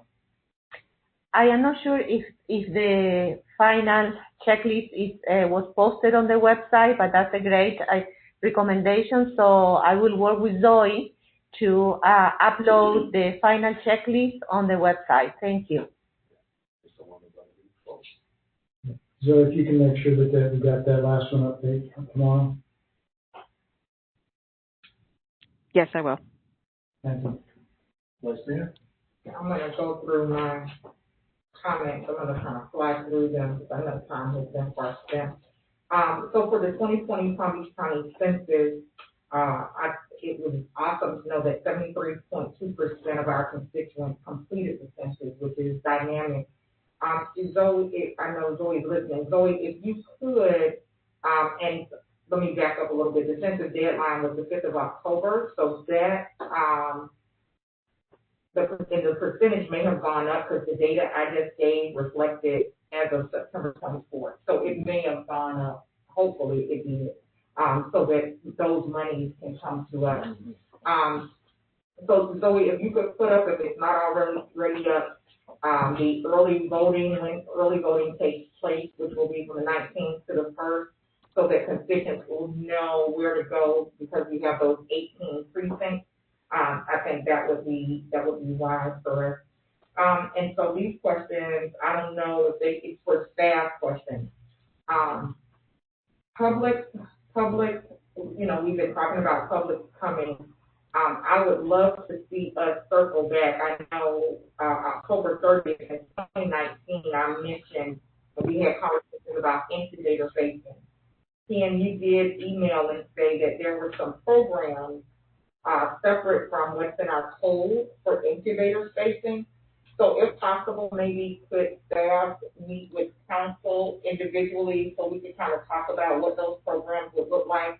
I think we can all agree that small businesses were the heart of our community during COVID. And so if we're going to have that public plaza, it would be nice to have like the pizza joint down, farther down with the public plaza, or those ice cream shops. Those would be people who could take advantage of those incubator spacing. So we could kind of have start those conversations, and maybe look at some of those programs. That would be nice. Could you give a report, Ken, on the International Soccer School as well as Christ Fellowship? Yes, at this time, the feedback that I have, international soccer is still in play. They have not gone away. They are working with some funding issues and stuff. They are still alive. At least that's the last word that I got. Christ Fellowship is in a holding pattern. They've taken care of some of their other facilities, but we are also in contact with them, bugging them on a weekly basis. We talk about it at every staff meeting on Monday mornings on our matrix, like what's the status? And when Don Herring is on, we bug them about it. He goes, well, they're holding this or they're holding that. But they're not gone yet either. They're still planning on being here. It's just they're scheduling stuff with COVID, with everything else. They've kind of put some things on hold. So we do anticipate that just still coming. Okay. And if with those conversations, I know they did that night when they came and we approved said that they would allow students from Seminole Ridge Magnet Program to work on that project. So we can fully remind them of that. That offer. Perfect. This for you, Ken. What department do you see or do you foresee the city adding next?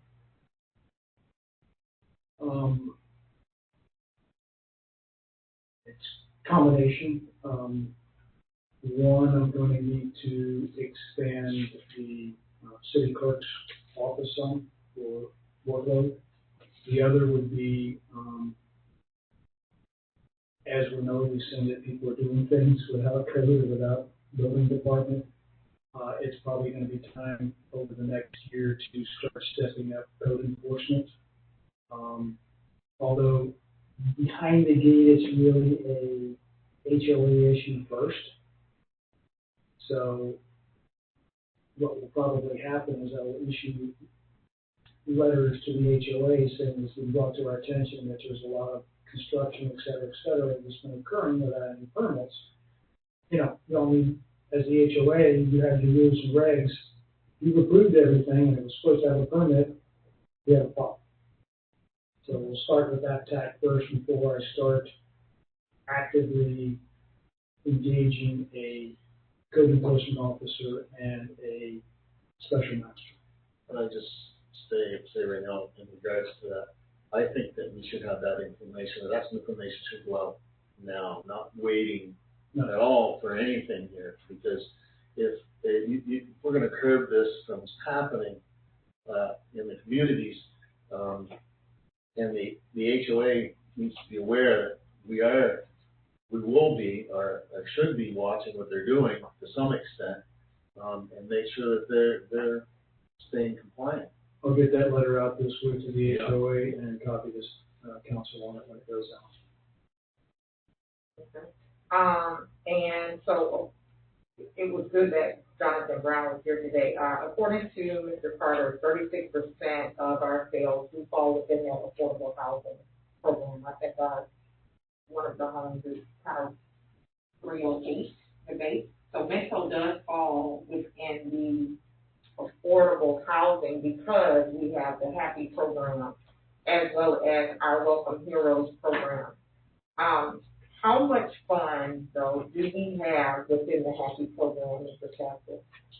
Currently in the financials, we have about 1.3 in cash. 1.3 million in that program. In cash. Currently, we have already awarded. We've closed 8 applicants. We have another 10 that are approved, and we're waiting for them to close. And I have another 4 in the pipeline. To date, we have distributed about $364,245 in assistance. The average assistance is running about $17,000 to $18,000 if you do the math.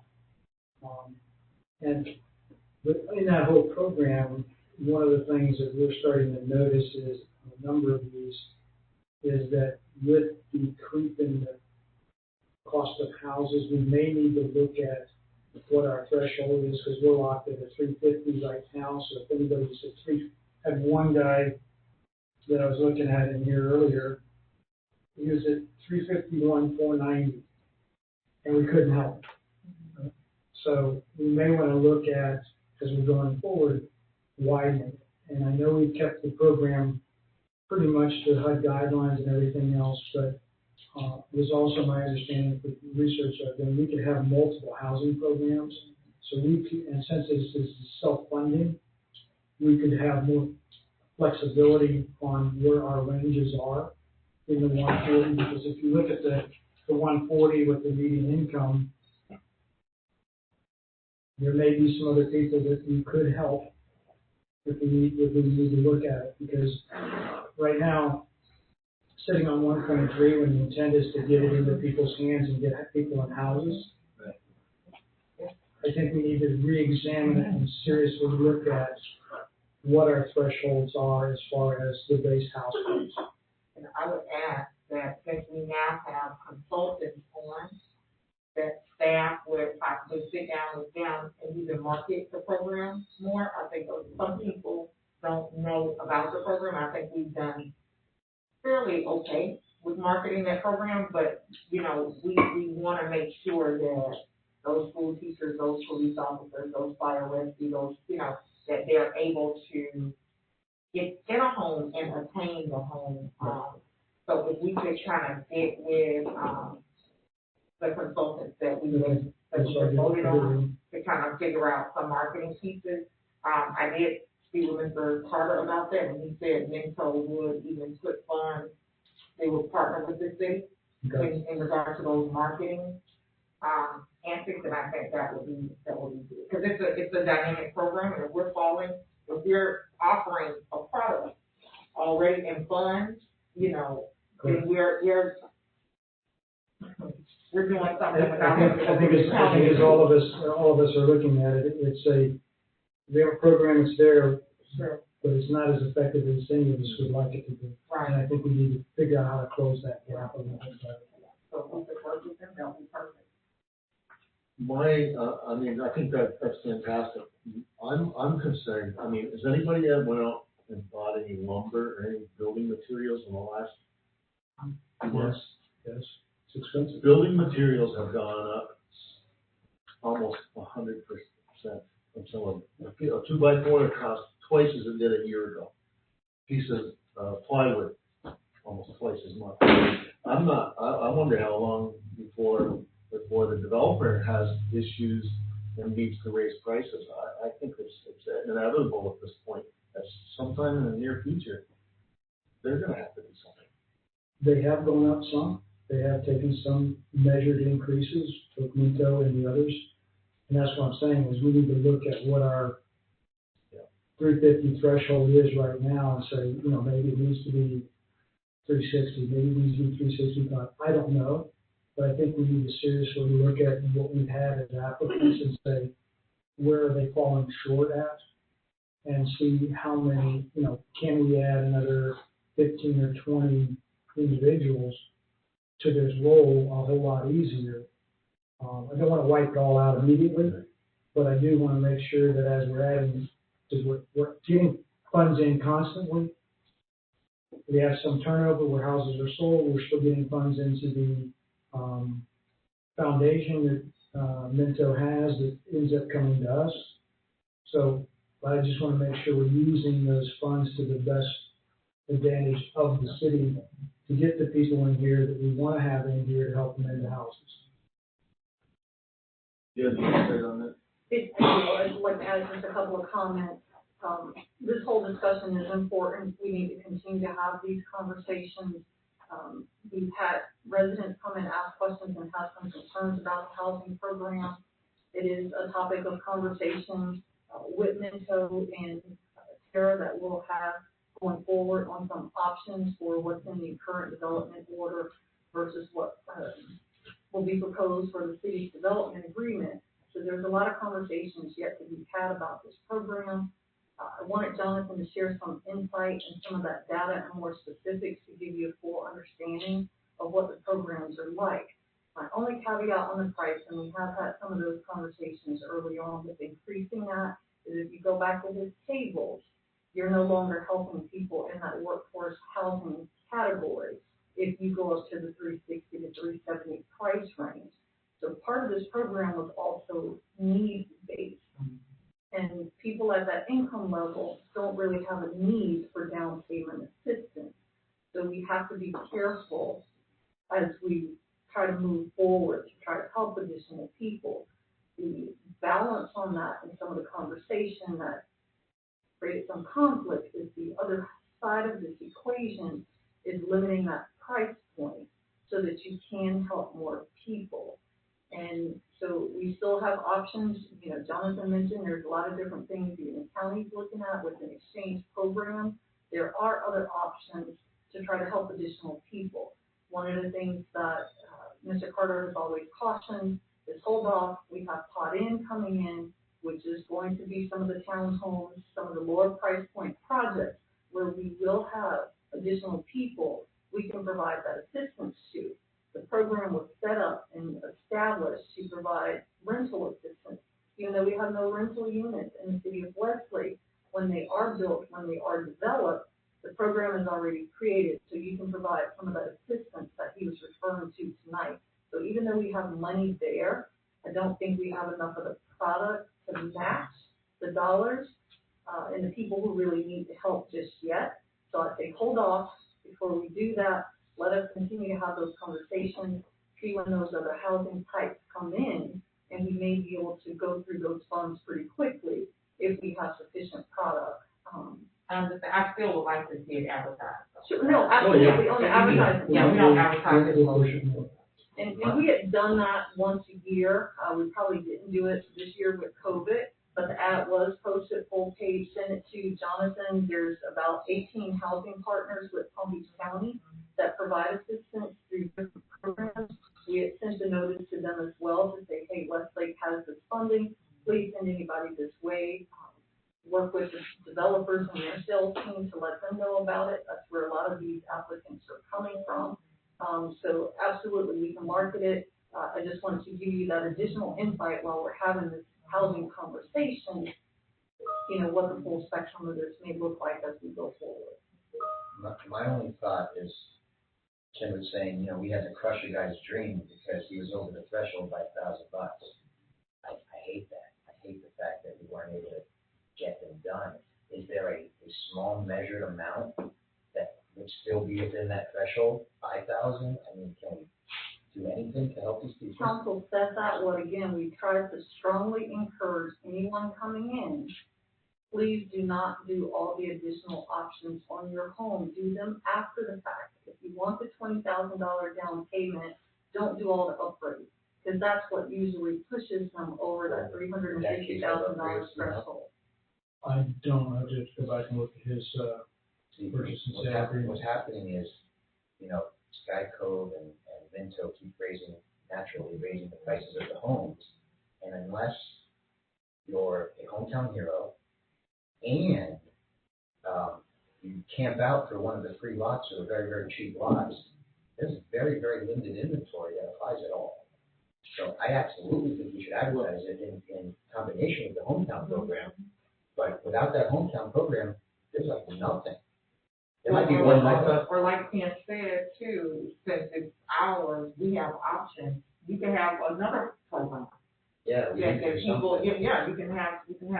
add on another program. So I think, you know, we say we're innovative, so now is the time, I think, to be innovative. And speaking with Paul Scofield and Wellington, they actually have about 4 or 5 different housing programs.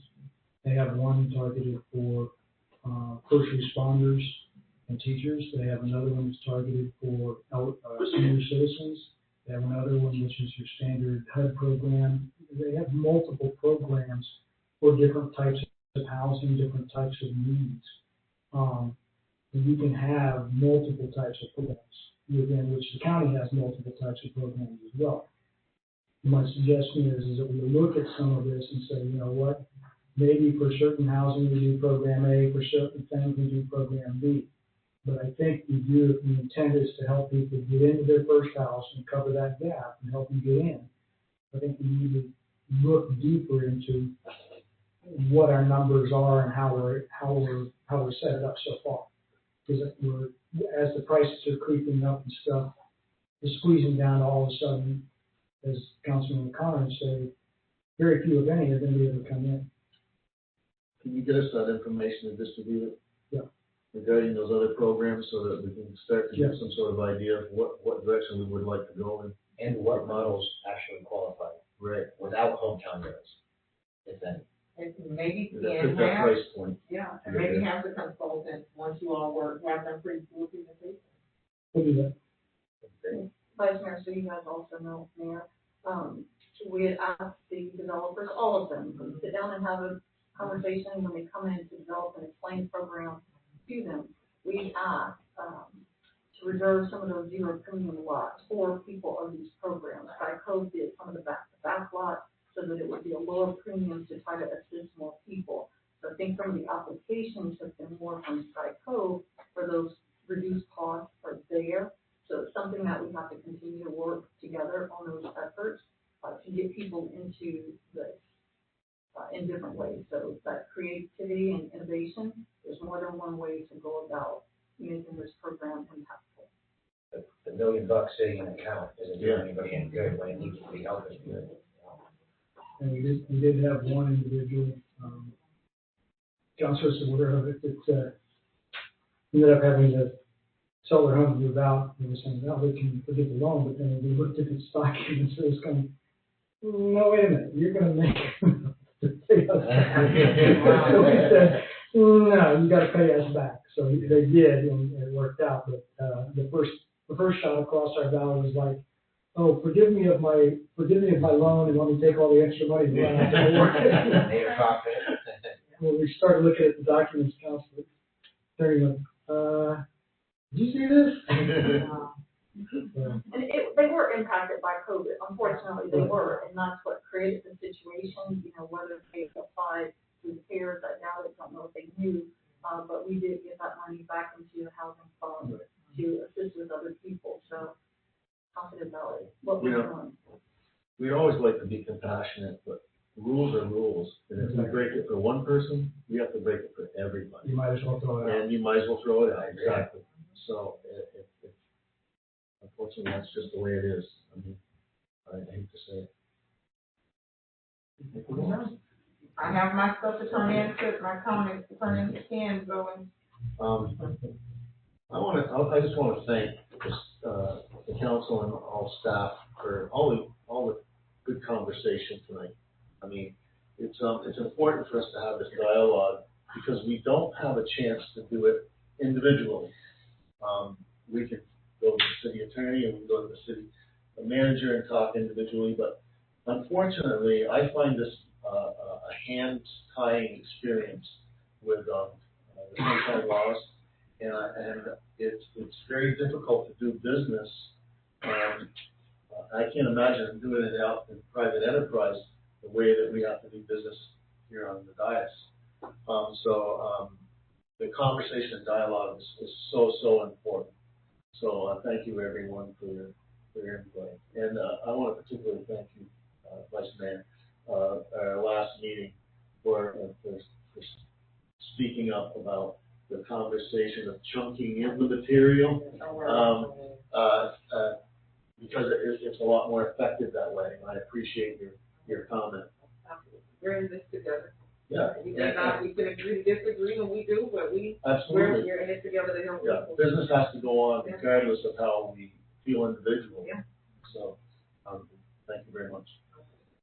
And so, any staff reports this evening? Yes.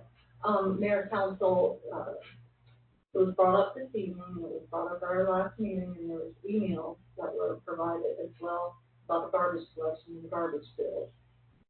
The way that works is council had to give directions to staff. Before, we were fine with mailing the bills, we didn't have that many people out here, it was simple. We understand residents have had questions and concerns, but they were used to it being done a different way in other locations. So it will be on your December agenda. There's a requirement for 4-week advertising prior to that meeting. So in order to meet those 4 weeks, it won't make their November agenda. So we do have a draft of the resolution, we have a draft of the notice of publication that's required all of those 4 weeks. That's required to go to the property appraiser and the tax collector by January 10th. We have the funding agreement in place with them for the shared costs, which the manager executed that a couple of weeks ago. So there's a couple of pieces to put together to make that happen. So that will happen in December as we get through the budget season next year, July and August, you'll have another resolution coming back before you to adopt the assessment role, which will be the actual individuals out here who will be on the assessment role that will get tasked. And so that process will come back to finalize that. But this sets up the initial process, getting that to the property appraiser and the tax collector to get it on the roll. Their date to get it back to the city is June 1st, 2021. So we coordinated government to make sure we have the proper people being assessed. So that is in process. Next year, it will be on the tax roll. The city will not be doing individual bills. They will not be getting these bills. So the residents can look for that on their tax bills. One minor modification of that is, due to the timing issues, the county currently, under the tax roll that they only have 328 of our 500 and something homes on the roll for that they will be assessing. One of the issues that we have to work out is when the county does their cutoff, so the next cutoff in June, between June and September in the next year, there will be each year as we're growing some people that will get a solid waste bill. But the majority of Hammocks, Meadows, first part of Sky Cove should all be on the tax roll next cycle. But as more people come in, there is going to be a group until it's totally built out that will lag a year.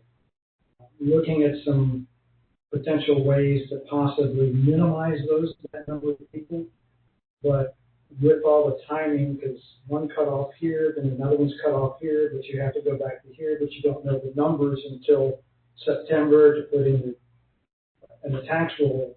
The exact number of people changes on a daily basis. So it is quite complicated and time consuming to keep it tracked, but there will always be, the hope is to minimize the number of people that are impacted that will actually receive a bill. And part of my thought process is thinking about making sure that in that group of people, when a time frame hits, we put an extra flyer with the closing agents and stuff saying, look, you will be receiving a garbage bill because of the time frame in which you closed. You didn't make the cutoffs. So that it's very clear at closing that when it comes October 1, if you closed in July or August, you're probably going to get a bill. And you may get a bill for the disposal and the collection, so it would be the $447 bill. Depending on if you closed it a little earlier, disposal may be on your tax bill, but the collection may not. So those are the things that really come into play. Try to get as many as we can on there, but there will be a group always going to be lagging. During your city manager, talking with the manager, is there like a time that you can kind of explain that? I'll explain it again. Yeah, so maybe if you could do that 3 times a year, that would be good, and maybe, on our website, just have it so that when questions come, people can just refer, please refer to the website. It was stated, something like that. I gave my personal word from many, many residents that we would fix this once and for all. So please, I'm begging keep you out of trouble. Do not make me look bad. I think you're going on that one, before we go on, finish the return on that, one of the things that we are doing is we are allowing for more of a 60 to 90 day pay grace period, which is not a problem with us. We're also, residents can just drop it off. They don't need an appointment. They can just come by the city hall, walk in, drop it in the window. Without an appointment, we'll take it and do it. I don't want to swamp in them, but we will also take, we have taken today probably 8 or 10 payments over the phone for the accounts, just to make sure we've got them covered. So we're trying to work with the residents. We do not have a pay online option at this point in time or anything like that, but I think we can, with the fact that you can just come in and drop it off, as long as the office hours are open, drop it off at the counter and or call in during the business hours, we'll process Ken, could you just clarify for the public, I explained it, but it probably sounds better coming from you. Last year, those bills were paid directly to direct disposal, advanced disposal. This year, the city is collecting that. Can you explain? Yeah, this is part of the contract. The way that they read the contract, the way we read the contract, it comes back to the city will bill or its designee. We try to designate them again, they refuse to designate. So we ended up having to, in the last, 2.5 weeks before the end of the year, scrambled, put together a mailing list, the assessment list from the county, actually utilized Sid's water bill information to correlate and coalesce between what the county had on theirs on the assessment roll, who was actually here when they came in, put together the mailing list of two different types. One that would get just the collection fee, one that would get the collection and the disposal fee. So last year they allowed the direct payments. The year before they allowed the direct payments. No, the first year there wasn't a direct thing. It was just you picked it up and just started sending money in as people closed on their homes. Last year they allowed it. This year. Last year we pushed hard. They caved, and this year they're not. They would not cave because they went back and said, "No, right here in the contract." And the attorney and I had a conversation and said, yeah, I really want to force them, but, So. Bottom line, it's going to get fixed. It's going to get fixed with the thing, and going forward, we have the contract until 2024 with them and with Solid Waste Authority. In my mind, by 2024, we would probably be of a size and nature that we would be able to go out apart from the Solid Waste Authority's contract and mass bidding and do our own solid waste RFP, because we'll have enough residents to generate good businesses coming in to do the RFP. And then that would also be, what we would end up doing is, it would be on a tax bill, but instead of it going to solid waste, the other would either all come to the city, and then the city would pay solid waste for the disposal. And those are details we have to work out. But that is the goal we ultimately will get to, is we will have our own solid waste contract apart from the Solid Waste Authority. We will pay them what is their due, but no more. Anything else, Councilor? Sorry. No, thank you. No, I concur with that. It's a little bit more complicated and tedious than just a resident getting their bill. As Ken has elaborated on, it's been quite a challenge to make sure it's the right data, the right list. Are they on the tax roll? Are they not on the tax roll? And it's piecemeal, it's not all of it. So yes, there will be a smaller, I call it a gap year, where they haven't met the county's cutoff, it hasn't been collected at CO, and it's not on the tax roll, is where you have that gap of homeowners, as Ken is indicating, who will get a bill, because they didn't meet any of the three cutoff dates to be on anyone's list. So the only way to catch them is to do manual billing. That second resolution will include language to pick up that gap of manual bills that are required on an annual basis. Not just development, we're new, we're growing, we're going to forever have that little component, but it'll be a smaller number. Initially, we had no alternatives. I was ready to do the RFP and go out, and then we go back through the charter and the statutes, and no, we have to stay with solid waste. So we did, and so we'll see if it's cost effective, and it'll stay on our radar to go out to RFP and bid on that services. But everyone has told us up to this point, if we're too small, it would probably be 2 or 3 times what it's costing the resident sort of pickup, because it's just not cost effective for anyone else to come out here. So I know they were unhappy and wanted someone else, but no one else would have picked up for us. And I think all those issues have been worked out as well. So we'll continue working through these items. Okay. Does that include the? I got several other items to fill you all in on. As with the mayor, I too appreciate the in-depth conversations.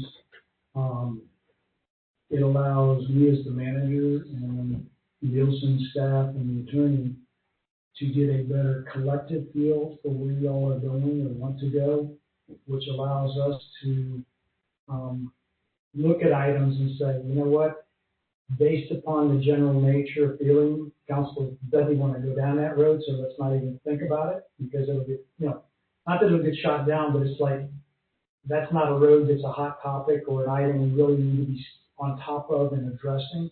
It gives us that feel and feedback of where y'all are going, what you're thinking about, so that we can make sure that whatever we bring forward is with the direction we want to go. So I appreciate that. The other thing is on the solid waste. It's a problem we have, but not only us, but ADS, Waste Management, et cetera, is having right now. Seems like trash cans are in a extreme high demand. We're running close to being out. We were ordered in time, which is normally our 8 to 10 week. We placed the order, and then about 4 or 5 weeks into it, they said, oh, it's going to be more like 18 weeks. And meanwhile, houses are going like crazy. We've moved things around. We've scrounged cans together, cleaned some cans, recycling some cans. We've got people on a list that want a bigger can as soon as they come in. We went back to the manufacturer and actually agreed for an extra shipping cost to ship it from another location just because I can get them on a better time frame. So we're doing everything we can. I expect them to be in the next 2 weeks. I should get my first shipment of small cans. The larger cans are still 3 or 4 weeks out. But what we will do is we know who has requested larger cans, so we will be doing those changes as they come in. Just as a heads up for the council and for the residents as a whole. I mean, we were down to looking at running to Home Depot and buying them and putting our logo on the darn thing and putting it out as a temporary, because I even tried to borrow them from ADS. I contacted Waste Management. Nobody has them anywhere. And I think it's a combination of the COVID, the logistics, and the growth in housing everywhere is all contributing to the shortages of supply. Let's see.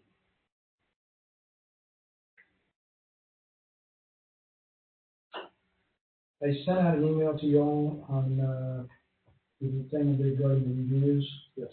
Are y'all good with those dates and timeframes? Mm-hmm. If you are, then I believe part of the thing would be is we'll go ahead and set that November 2nd special meeting for the reviews, to do the reviews as a council. Okay. Couple other things. Pod in is we thought was going to be towns. It's not towns. It's coming in as Sky Cove South. Originally, it was going to be towns, and it wasn't towns, and it was going to be single family. By Minto, now it's coming in as Sky Cove South. So the labeling company will be doing that one. The towns are coming in on M2, which is the piece between the tax collector site and Sky Cove. So there's a section in there for several hundred townhomes. They're working on and Minto's working on a project on that, trying to come up with the right product in there in the tax collector and Sky Cove.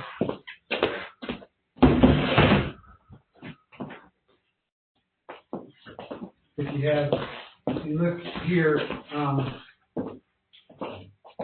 tax collector, you can see it. I'll speak up well. Let me point out it for you. Tax collector is right here on the corner of Ilex and Town Center Parkway South. M was larger. They cut it off, and there's a section in here that Sky Cove didn't buy, and they bought it. Remember, the plat, the original boundary plat, had two sections. There was a section that was going to be like a phase 3. Mm-hmm. What they decided is they didn't pick that up. They are, Minto's looking at doing towns in there. This section down here, N, is where Sky Cove is doing Sky Cove, what they're going to call Sky Cove South. The entire plot? Yeah, the entire pot of M, which is by the school site and wraps around and by the other site here at PC2. Okay.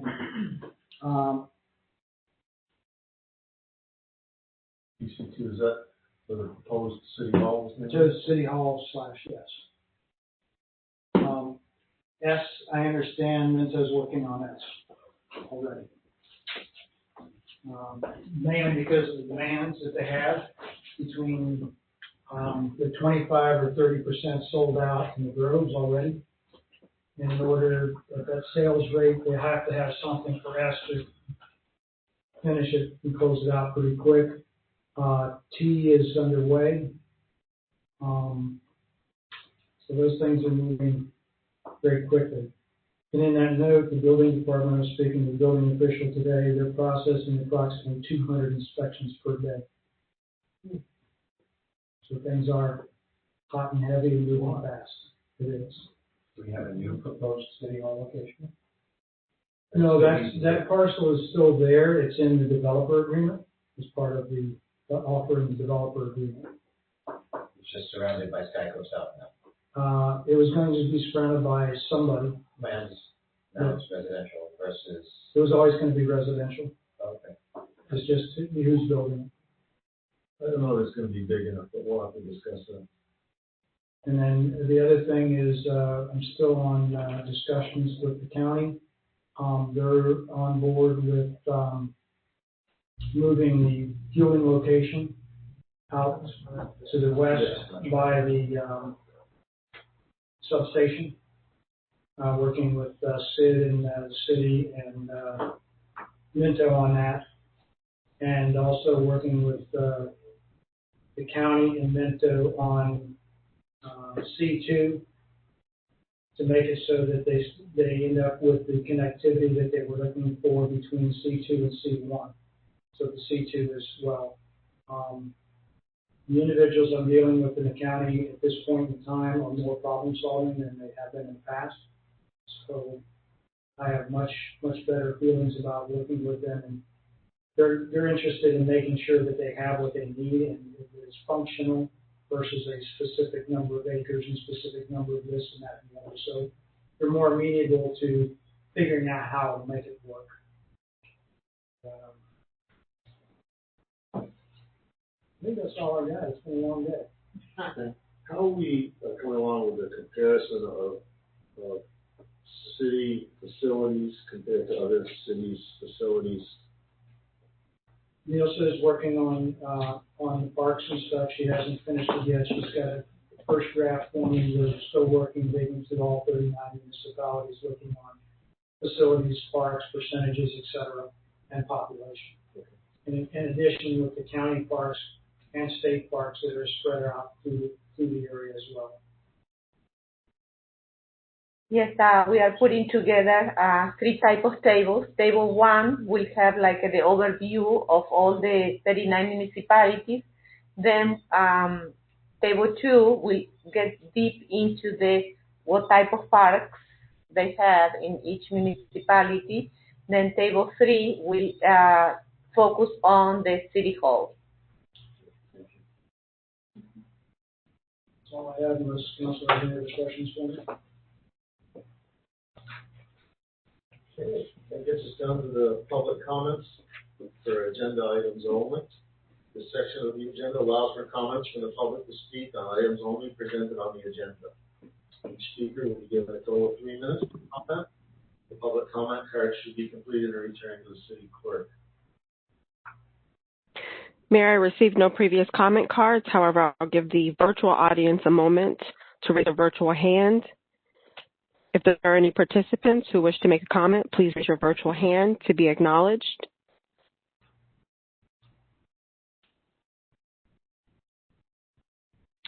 Okay, we have a comment here from Nancy. I will unmute you. Please state your name and address. Hi, this is Nancy Bongiovanni, 16016 Whippoorwill. And I just want to personally thank all of you for your exceptional movement on the standalone generators. I appreciate how hard you worked and accentuated my very minimal little request and made it a viable thing. So it has not gone unnoticed by myself and many people in the community. And I do thank you for your time, your energy, and your effort on behalf of all the members of the community. Thank you. Thank you for your comment. Thank you. We have another comment here from Alicia Torres. Ms. Torres, if you'll state your name and address. Yeah, hi, Alicia Torres, 5847 Whippoorwill.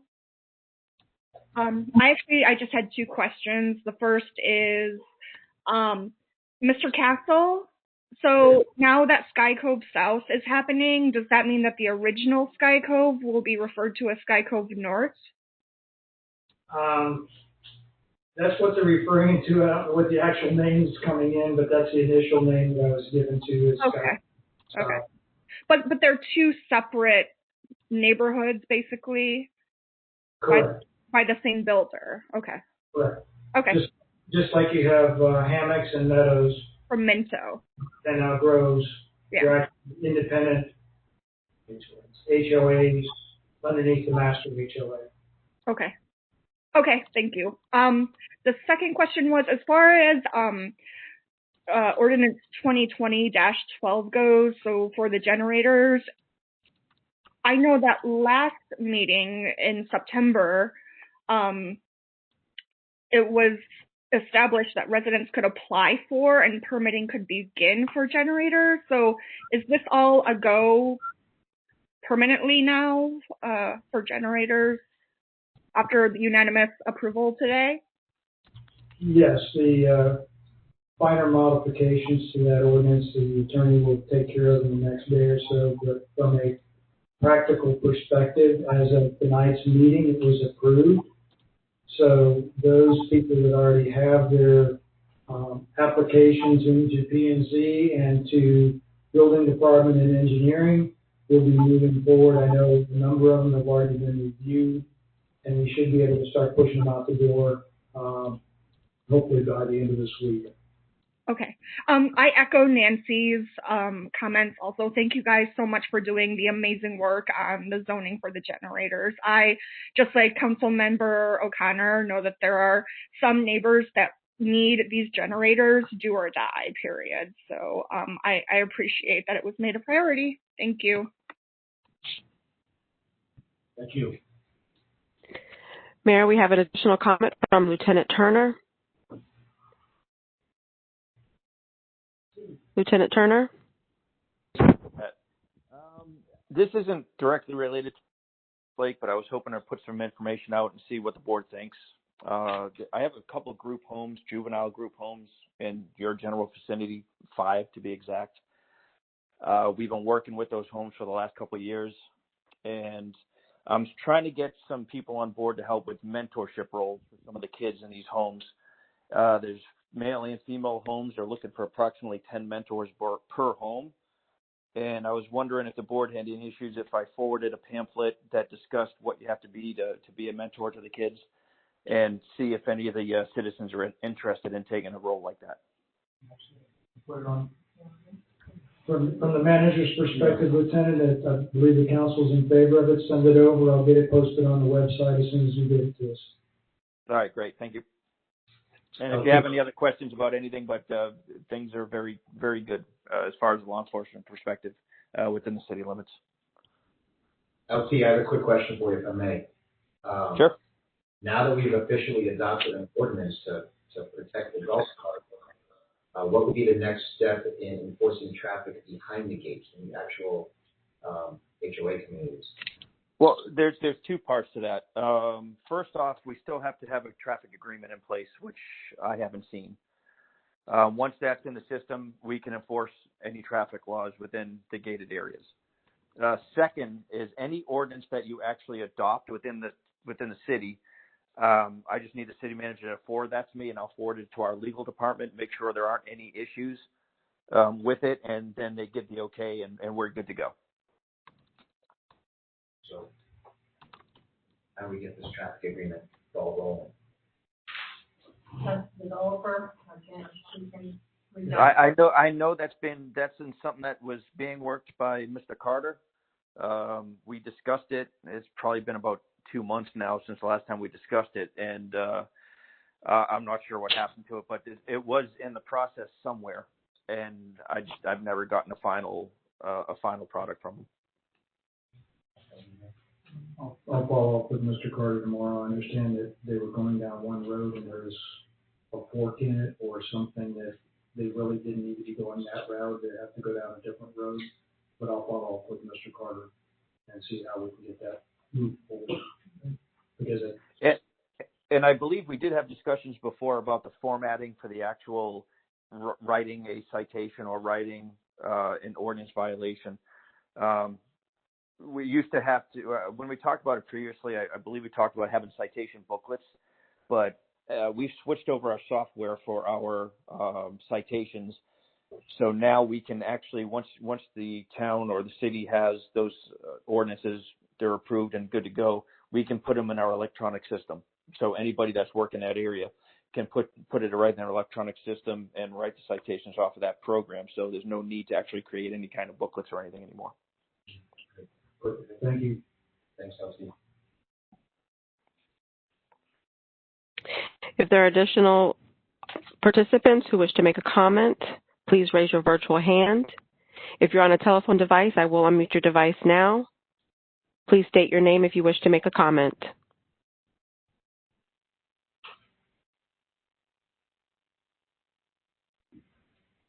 If there are any additional comments, please state your name and address.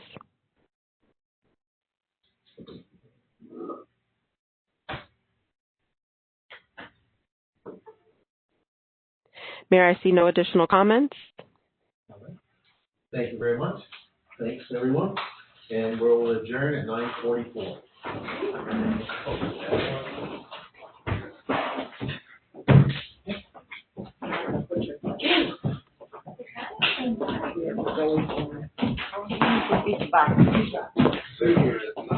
Make sure you don't sign. Well, nice to see everybody.